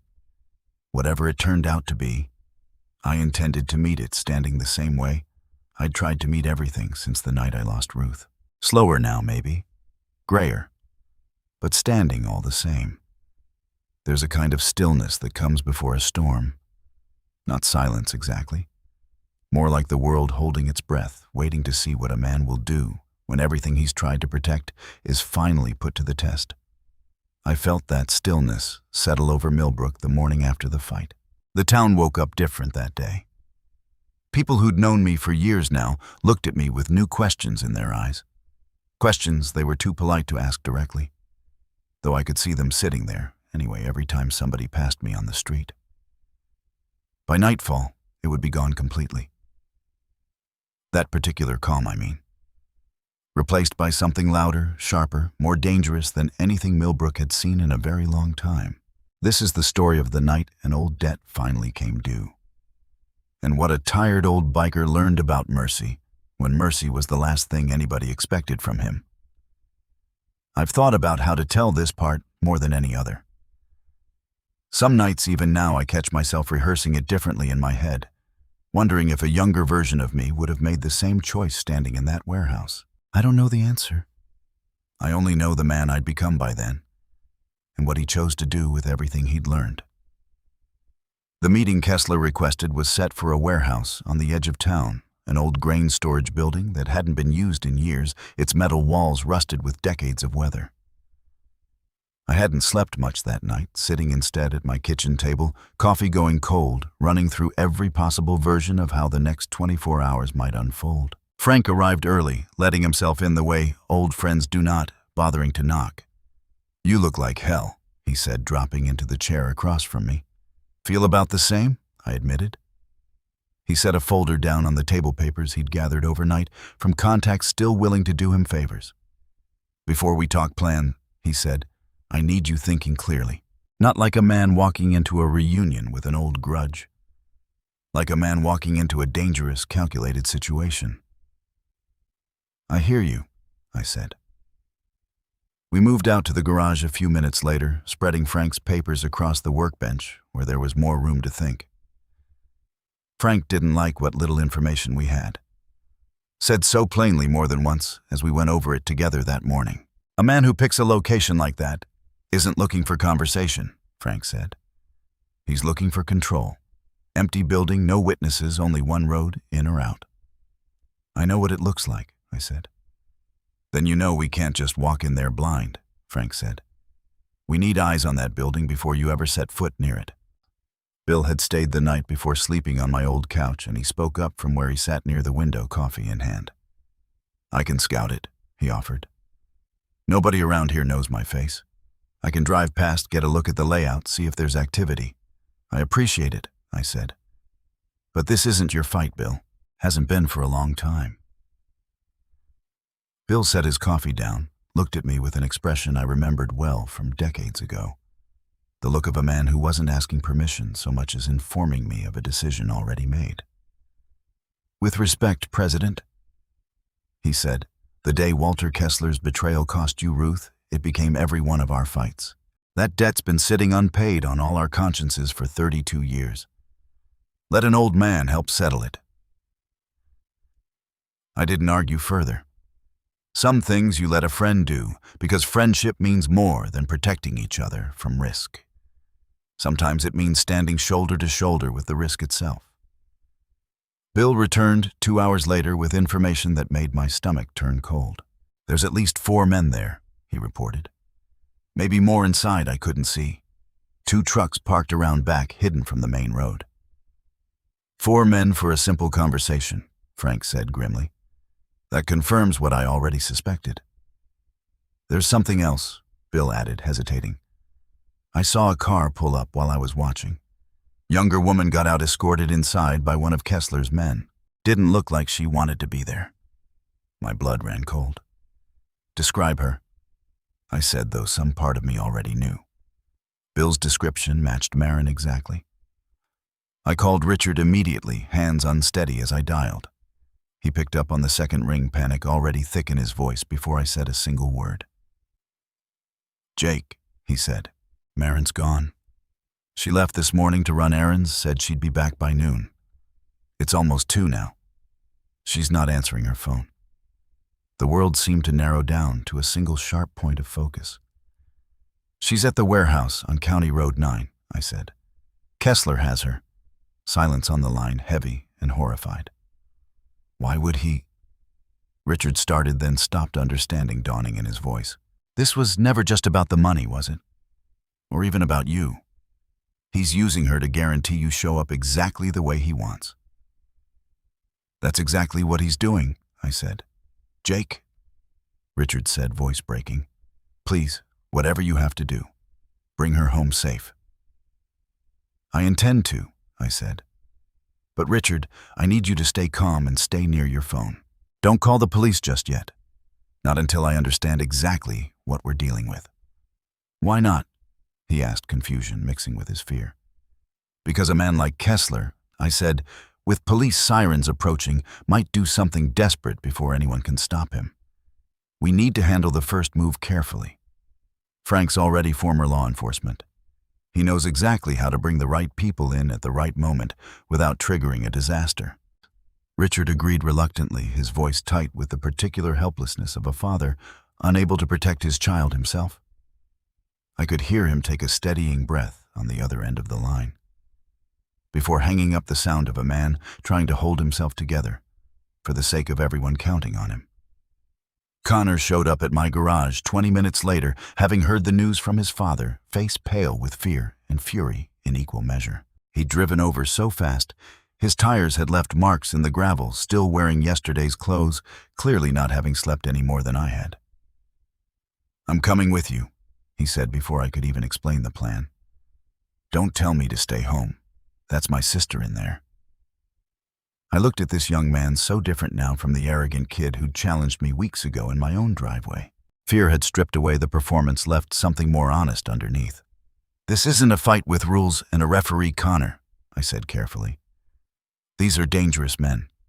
Real danger, not the kind you train for in a gym." "I don't care," he said. "I've spent 6 years training for something. Maybe it was supposed to be for this. For her." "You could get hurt," I said. "Or worse. I need you to understand that clearly before you decide anything." "I understand," he said, voice steady, despite the fear still visible in his eyes. "I understood it the second Dad called me. Doesn't change my answer." Frank looked at me, a silent question, passing between two old friends who'd faced dangerous situations together more times than either of us could count. "His anger's controlled," Frank said. "I watched him in that fight. He's not reckless, he's disciplined. Might actually be useful if we position him right." I considered it, weighing the danger against the simple truth that Connor deserved the chance to protect his own family the same way I once believed every man deserved that chance. "All right," I said finally, "but you listen to every word I say exactly when I say it. No exceptions. Understood?" "Understood." Connor said, steadier now, some of the same discipline from his training settling visibly over his shoulders. He hesitated a second before adding one more thing. "For what it's worth," he said, "I used to think you were just some old guy who got lucky once. I know better now. I trust you with this, Jake. With her." That landed heavier than he probably intended it to. "I won't let you down," I told him. "Either of you."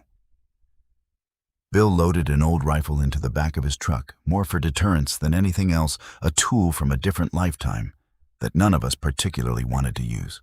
He checked it carefully, methodically. The same practiced motions I remembered from decades before, muscle memory. Nobody ever really forgets, no matter how many years pass. Frank made a few careful calls, arranging for law enforcement to stage nearby, ready to move in, but held back until the right moment, exactly the kind of careful, patient plan a lifetime of experience teaches a man to trust. "They'll be close," Frank told me, hanging up his phone. 2 miles out, ready to move the second I give the signal.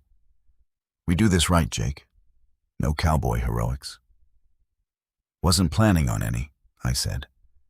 "You say that," Frank replied, half smiling, despite the tension in the room, "but I've known you a long time.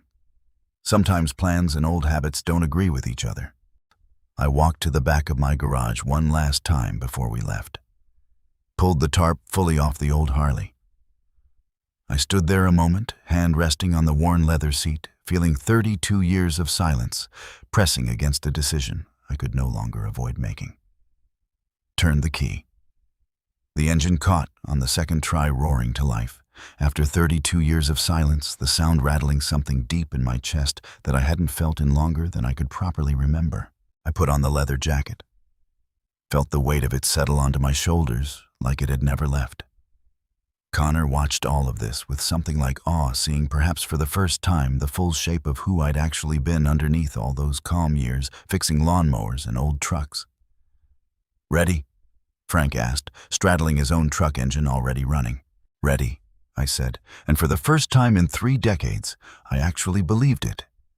Then I rode out of that garage toward the last confrontation I ever expected to face at 66 years old.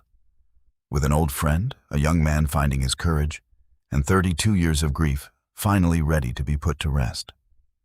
The warehouse sat exactly where Bill described it, isolated at the end of a gravel road, surrounded by empty fields on every side.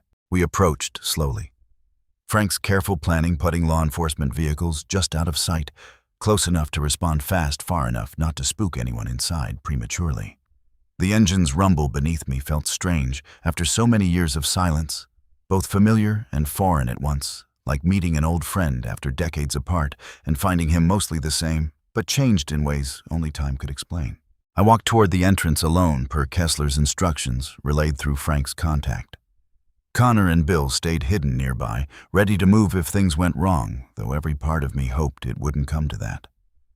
My heart pounded steady and slow, the same rhythm I remembered from decades of dangerous moments. A calm that only comes from having faced fear enough times to recognize it as simply another kind of information. Nothing more. The warehouse door creaked open before I even reached it. Dean Kessler stood there calm as ever. That same unbothered expression he'd worn at the gymnasium, like nothing in the world could truly surprise him. "Preacher," he said, using the old name deliberately, testing how it landed. "Or is it just Jake now? Been so long I honestly wasn't sure which name would get your attention faster." "Where's the girl?" I said, no patience left for pleasantries. "Safe," Kessler said. "For now. Whether that continues depends entirely on how the next few minutes go." He led me inside into the dim interior of the warehouse, empty grain silos, looming overhead, dust hanging thick in shafts of afternoon light, filtering through broken windows high above. Our footsteps echoed against the concrete floor, the vast emptiness of the space making every sound feel louder, more deliberate than it probably was. Marin sat in a metal folding chair near the center of the room, hands bound loosely in front of her, two of Kessler's men standing nearby. She looked frightened, but unharmed, and when she saw me, something like relief flickered across her face. "Jake," she said. "I'm sorry. I didn't even see them coming." "Not your fault," I told her firmly and gently. "None of this is your fault." Kessler circled slowly, hands clasped behind his back, the posture of a man thoroughly enjoying a moment he'd clearly imagined many times before. 32 years, he said. 32 years I've heard my father's name spoken like a curse. Iron Saint's traitor. Coward. Every family gathering, every private moment that shame followed us everywhere we went. Your father made his own choices, I said. Choices that cost me everything I loved. My father was scared. Kessler snapped, composure cracking for the first time. Scared of men like you. Men who built kingdoms out of leather and violence and called it brotherhood. He owed the wrong people money, and your precious club offered him no mercy, no understanding. Just judgment. That's not how it happened, I said steadily. He betrayed trust that men had put their lives into. Innocent people paid the price for that betrayal. My wife paid the price. And now, Kessler said, voice tightening, I intend to make sure you understand exactly what it feels like. Losing something. Watching helplessly while the people you love pay for choices that were never truly theirs to answer for. He nodded toward his men, one of whom stepped closer to Marin, and my heart seized with a fear sharper than anything I'd felt in 3 decades. Kessler, I said, voice low and steady, despite the storm building inside me. Let her go. This is between you and me. It always was. Is it though? Kessler said. Or is it about a system that let men like you decide who deserved mercy and who deserved ruin? My father spent his last years broken, Jake. Broken by shame you and your brotherhood placed on him. I studied this man carefully, searching past the calm exterior, past the calculated coldness, into something underneath that I recognized with sudden sharp clarity. Grief. Just like mine. Just dressed up differently, twisted over decades into something bitter and dangerous instead of contained and quiet. You're not doing this for justice, I said. You're doing this because you never got the chance to be angry at the right person. Your father's gone. So you built me into a substitute somewhere to put 32 years of inherited pain. Something flickered across Kessler's face, brief and uncertain, quickly buried again beneath practiced composure. Doesn't matter why, he said. Only matters what happens next. That's when Connor and Bill made their move, exactly as we'd planned, slipping through a side entrance while Kessler's attention remained fixed entirely on me. Connor moved fast toward his sister, disarming the nearest guard with a controlled strike that would have made any instructor proud, years of discipline finally finding its true purpose. Bill covered the second entrance, rifle raised, but steady, a clear warning, rather than an immediate threat. Chaos erupted for a brief, tense stretch, shouting, scrambling, the sudden shift of control catching Kessler's remaining men off guard. I moved toward Kessler himself, closing the distance quickly. 30 years of instinct guiding movements, my body remembered perfectly, even after decades of stillness. He reached for something at his waist, a weapon I couldn't quite make out in the dim light. Panic finally breaking through his careful composure. I closed the gap before he could raise it, disarming him with the same economy of motion I'd used against Connor days before, though this time the stakes carried nothing gentle about them at all. Kessler hit the ground, hard weapon skidding away across the concrete floor. I stood over him, breathing hard, 32 years of grief and anger, finally standing face to face with the man who represented everything that had been stolen from me. His men, seeing their leader disarmed, quickly surrendered hands, raised all the earlier confidence completely drained from the room. Frank's law enforcement contacts moved in moments later, exactly on cue, securing the scene with practiced efficiency. Marin rushed to Connor, both siblings embracing tightly, relief flooding through them in a way that finally broke the tension holding the entire warehouse hostage. But my attention remained fixed on Kessler, still on the ground, staring up at me with something between defiance and fear. "Finish it then," Kessler said, voice shaking slightly, though his eyes stayed locked on mine, refusing to look away. "Isn't that what men like you do? Isn't that the whole legend? Preacher doesn't show mercy?" I looked down at him, the weight of 32 years pressing heavy on my chest. The warehouse had gone almost completely still around us. Connor holding his sister close nearby. Bill watchful near the door, Frank's officers waiting just outside for whatever came next. I thought about Ruth. About the child we never met. About decades of private grief that had shaped every choice I'd made since that terrible night. I thought about her list, the words she'd left me about being allowed to live fully, even after loss. I thought, too, about every man I'd ever known who let anger calcify into something permanent, something that ate away at everything good still left inside them, until nothing remained but the bitterness itself.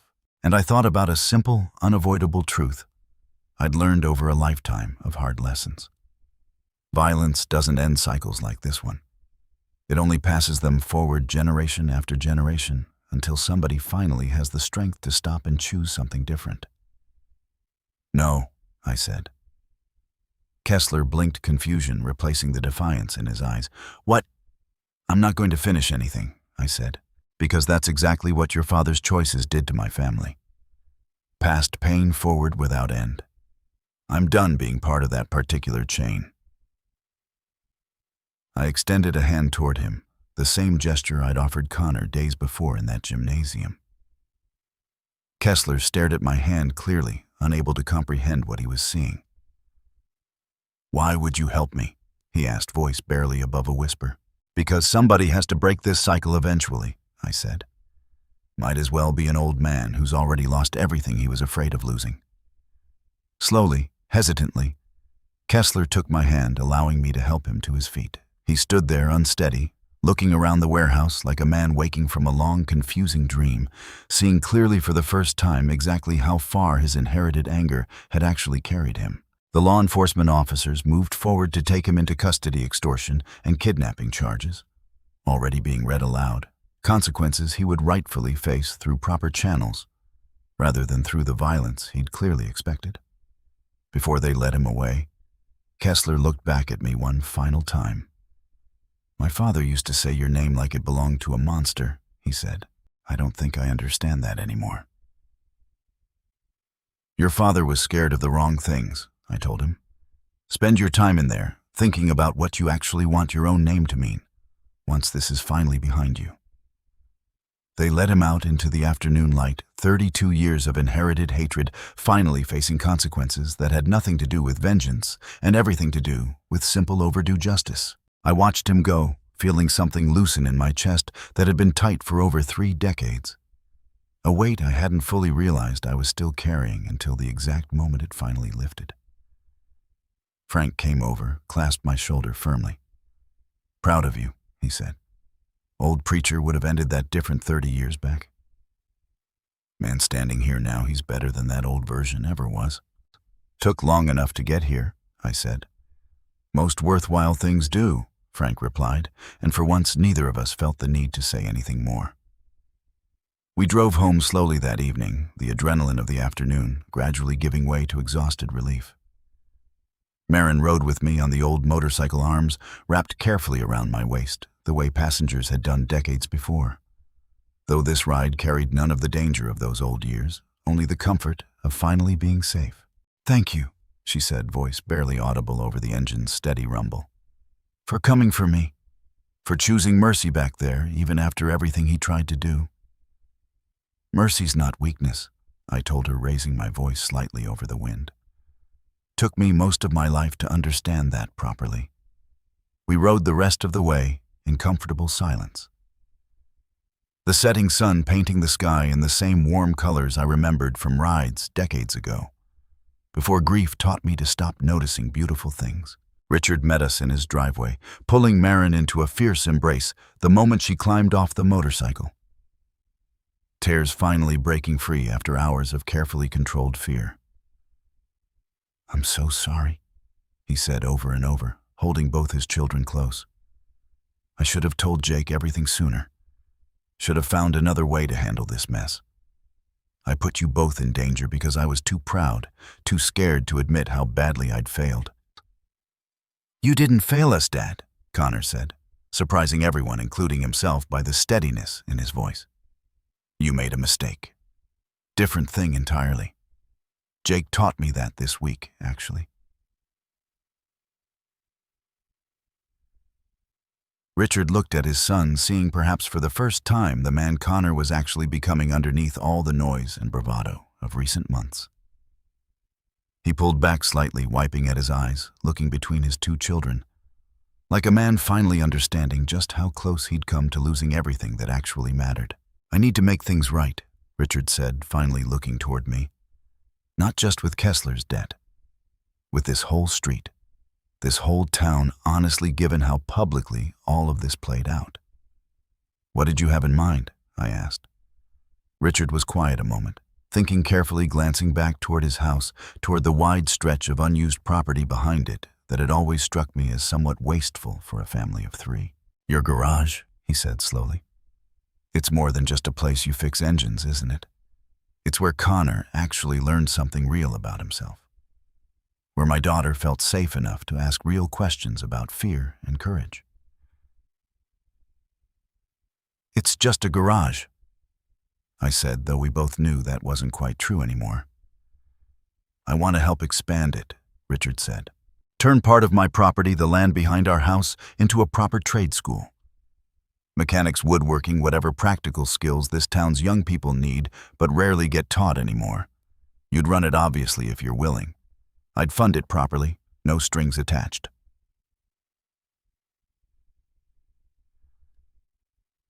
I considered his offer carefully, thinking about decades spent alone in that quiet garage. Thinking about the strange, unexpected community that had gathered around me these past few weeks. "Why does this matter so much to you?" I asked, genuinely curious. Richard was quiet a long moment before answering. "Because money bought me a big house and an empty feeling that never quite went away," he said. "This past week showed me something money never could. What it actually feels like when people show up for each other, not because they're paid to, but because they actually care." "I'd need help," I said finally. "Can't run something like that alone." "I could help," Connor offered immediately. "Not just physical training, I actually understand some of what you do out there now. Engines, patience, reading people before they even know what they're about to do. I'd like to help too, Marin added. Even if it's just organizing things, keeping the books straight. I want to be part of whatever this becomes. Bill, who'd been standing nearby throughout this entire conversation, cleared his throat. For what it's worth, he said, I've got nowhere particular I need to be these days. Wouldn't mind sticking around a while if an old mechanic could use an extra set of hands.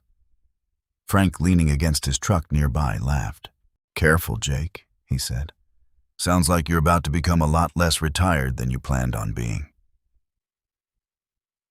I looked around at these unlikely people gathered together by circumstances none of us could have predicted just weeks before, and felt something shift quietly inside my chest. Something that had been closed off, guarded for 32 long years. All right, I said finally, voice a little unsteady with an emotion I hadn't expected to feel that particular evening. Let's build something worth building. The following weeks passed differently than any I'd experienced in over 3 decades. Richard's construction crew broke ground on the new trade school building within days, working alongside volunteers from around town who'd heard the story and wanted to be part of something meaningful growing out of so much difficulty. Old Pete from the diner started bringing coffee out to the work site every morning, refusing payment, saying it was the least he could do for a project that meant something real to the whole community. Gordon, the retired postal worker, turned out to have surprising skill with woodworking, offering to help teach basic carpentry alongside my mechanical lessons. He showed up most afternoons with tools his own father had left him decades ago, tools that had mostly sat unused in his own garage. Waiting, it seemed, for exactly this kind of purpose. Colleen, the school teacher, started organizing a small group of students interested in visiting after school hours. Curious kids who'd grown up hearing stories about engines and old motorcycles, but never had anyone patient enough to actually show them how any of it worked. Frank stopped by most afternoons, sometimes helping with construction, sometimes just sitting nearby watching this strange, hopeful chapter unfold with satisfaction on his weathered face. Never thought I'd see this, he told me one evening, the two of us sitting on overturned buckets near the half-finished building, watching the sun set behind fresh lumber framing. Thought your story ended in that garage alone, same as it had for 32 years. Surprised myself too, I admitted. Ruth would be proud, Frank said. Whatever that's worth, coming from an old friend who barely remembers what proud even feels like most days. Means more than you probably realize, I told him. A younger couple from 2 streets over, folks I barely knew, before all this showed up one Saturday with a truck full of leftover lumber from a home renovation, insisting we could probably use it somewhere in the new building. Small things like that kept happening all through those weeks. Strangers turning into neighbors, neighbors turning into something closer to family, one modest gesture at a time. Connor threw himself into learning everything I could teach him, not with the anxious need to prove something he'd carried before, but with genuine patient curiosity, the kind that comes from a young man finally understanding what real strength actually looks like. He surprised me one afternoon, showing up with a stack of library books about basic automotive mechanics, already dog-eared and heavily annotated in his own careful handwriting. Figured I should actually understand the theory, he said, almost sheepish about it. Not just copy what you show me. Understand why it works that particular way. That's exactly the right instinct, I told him, genuinely pleased. Best mechanics I ever knew were the ones who stayed curious long after they thought they already understood everything. Marin organized everything with quiet efficiency, keeping careful records, handling correspondence with local schools interested in sending students for practical training. She'd taken to the work with a seriousness that surprised even her father, spending hours some evenings drafting proposals, researching grant opportunities, making phone calls to county offices about permits and inspections. Never thought I'd find something I actually cared about this much. She admitted to me one evening going through paperwork at the old workbench. Everyone kept asking what I planned to do with my life. Guess I finally have an actual answer. Bill settled into a small apartment above what used to be Millbrook's old hardware store, close enough to the garage that he became something of a permanent comforting presence. An old friend finally given the chance to build a peaceful life alongside mine. He took to teaching basic self-defense classes in the evenings, mostly for women in town who'd grown understandably nervous after the parking lot incident.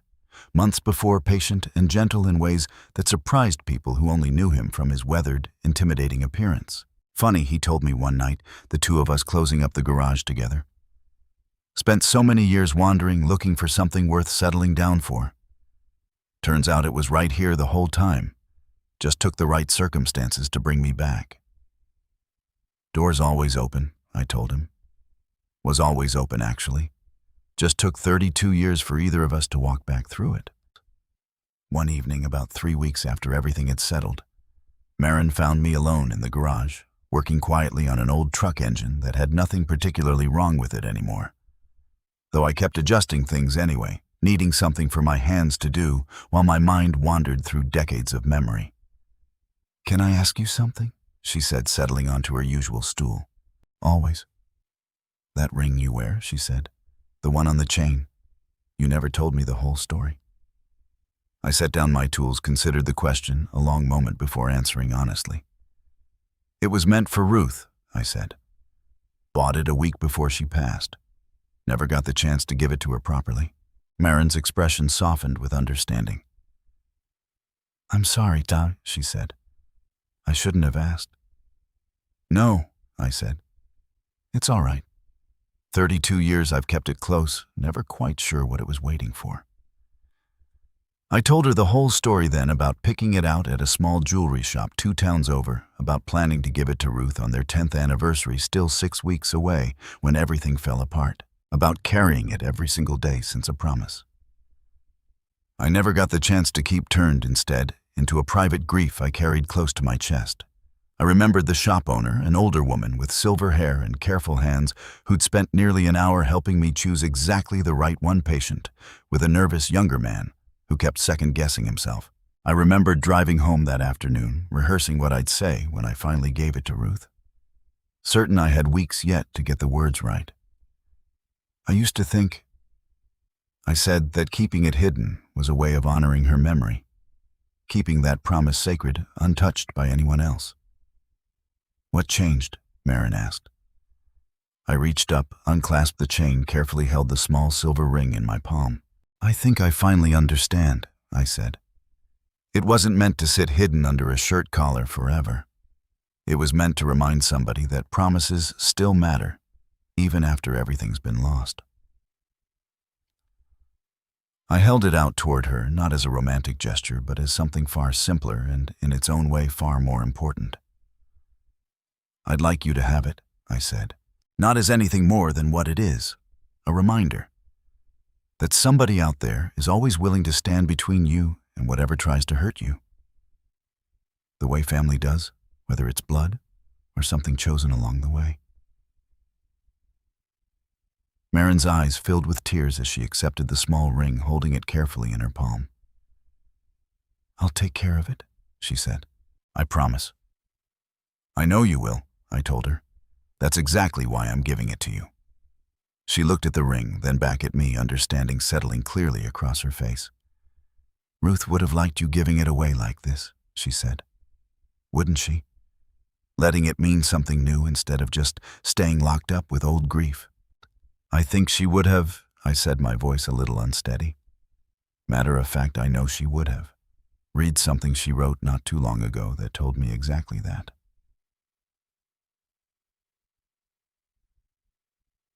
Marin didn't ask further understanding, somehow the same quiet wisdom she'd shown from the very first day I met her, that some things a person shares slowly in their own time and not a moment before they're ready. The trade school opened officially 2 months later, on a warm Saturday morning.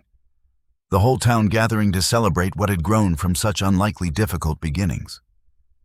Banners hung across the new building's entrance, hand painted by some of the students who'd already started attending informal weekend sessions.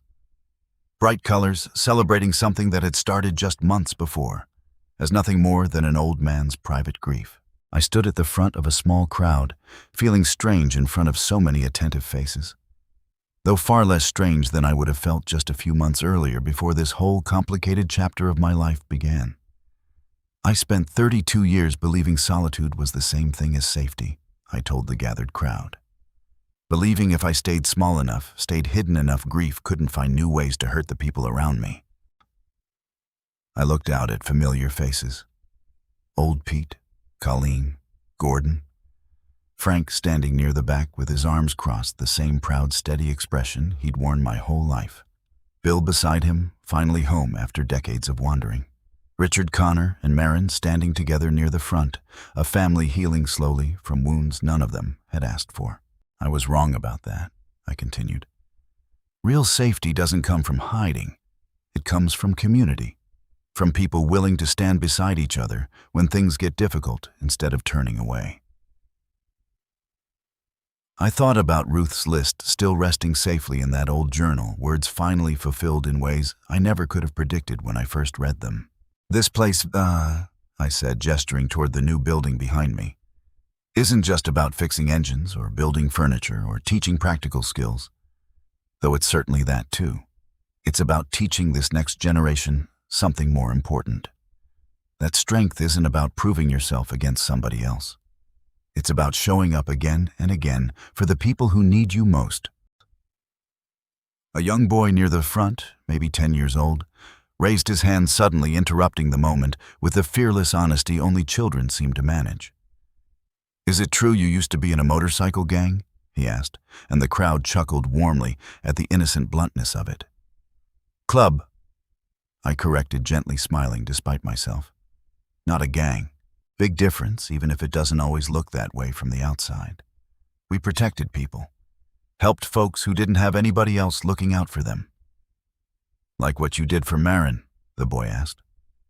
"Exactly like that," I said.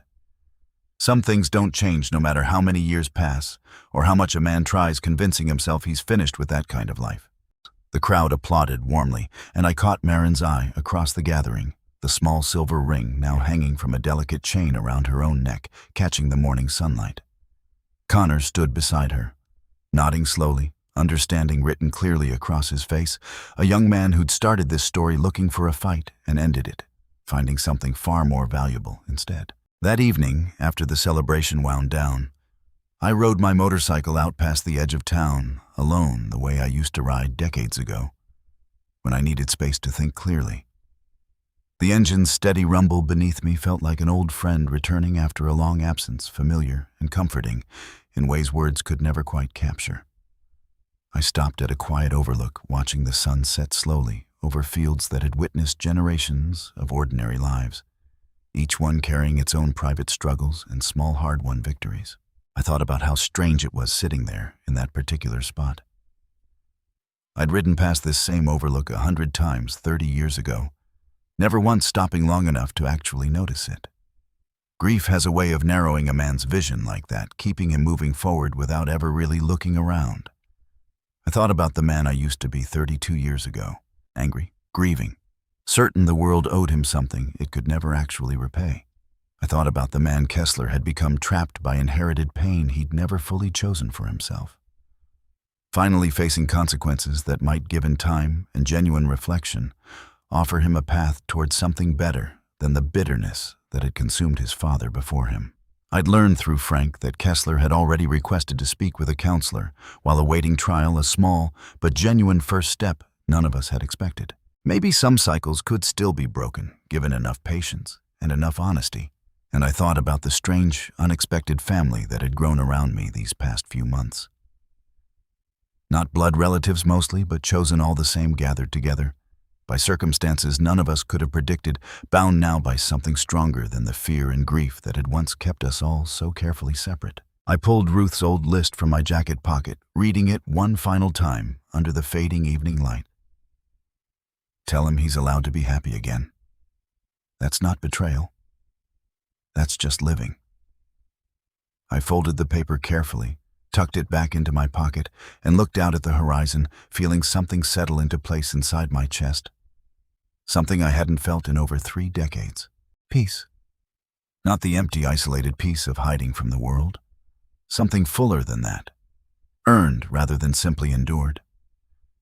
I started the engine again, turned back toward town, toward a garage that had somehow become so much more than just a place to fix broken things.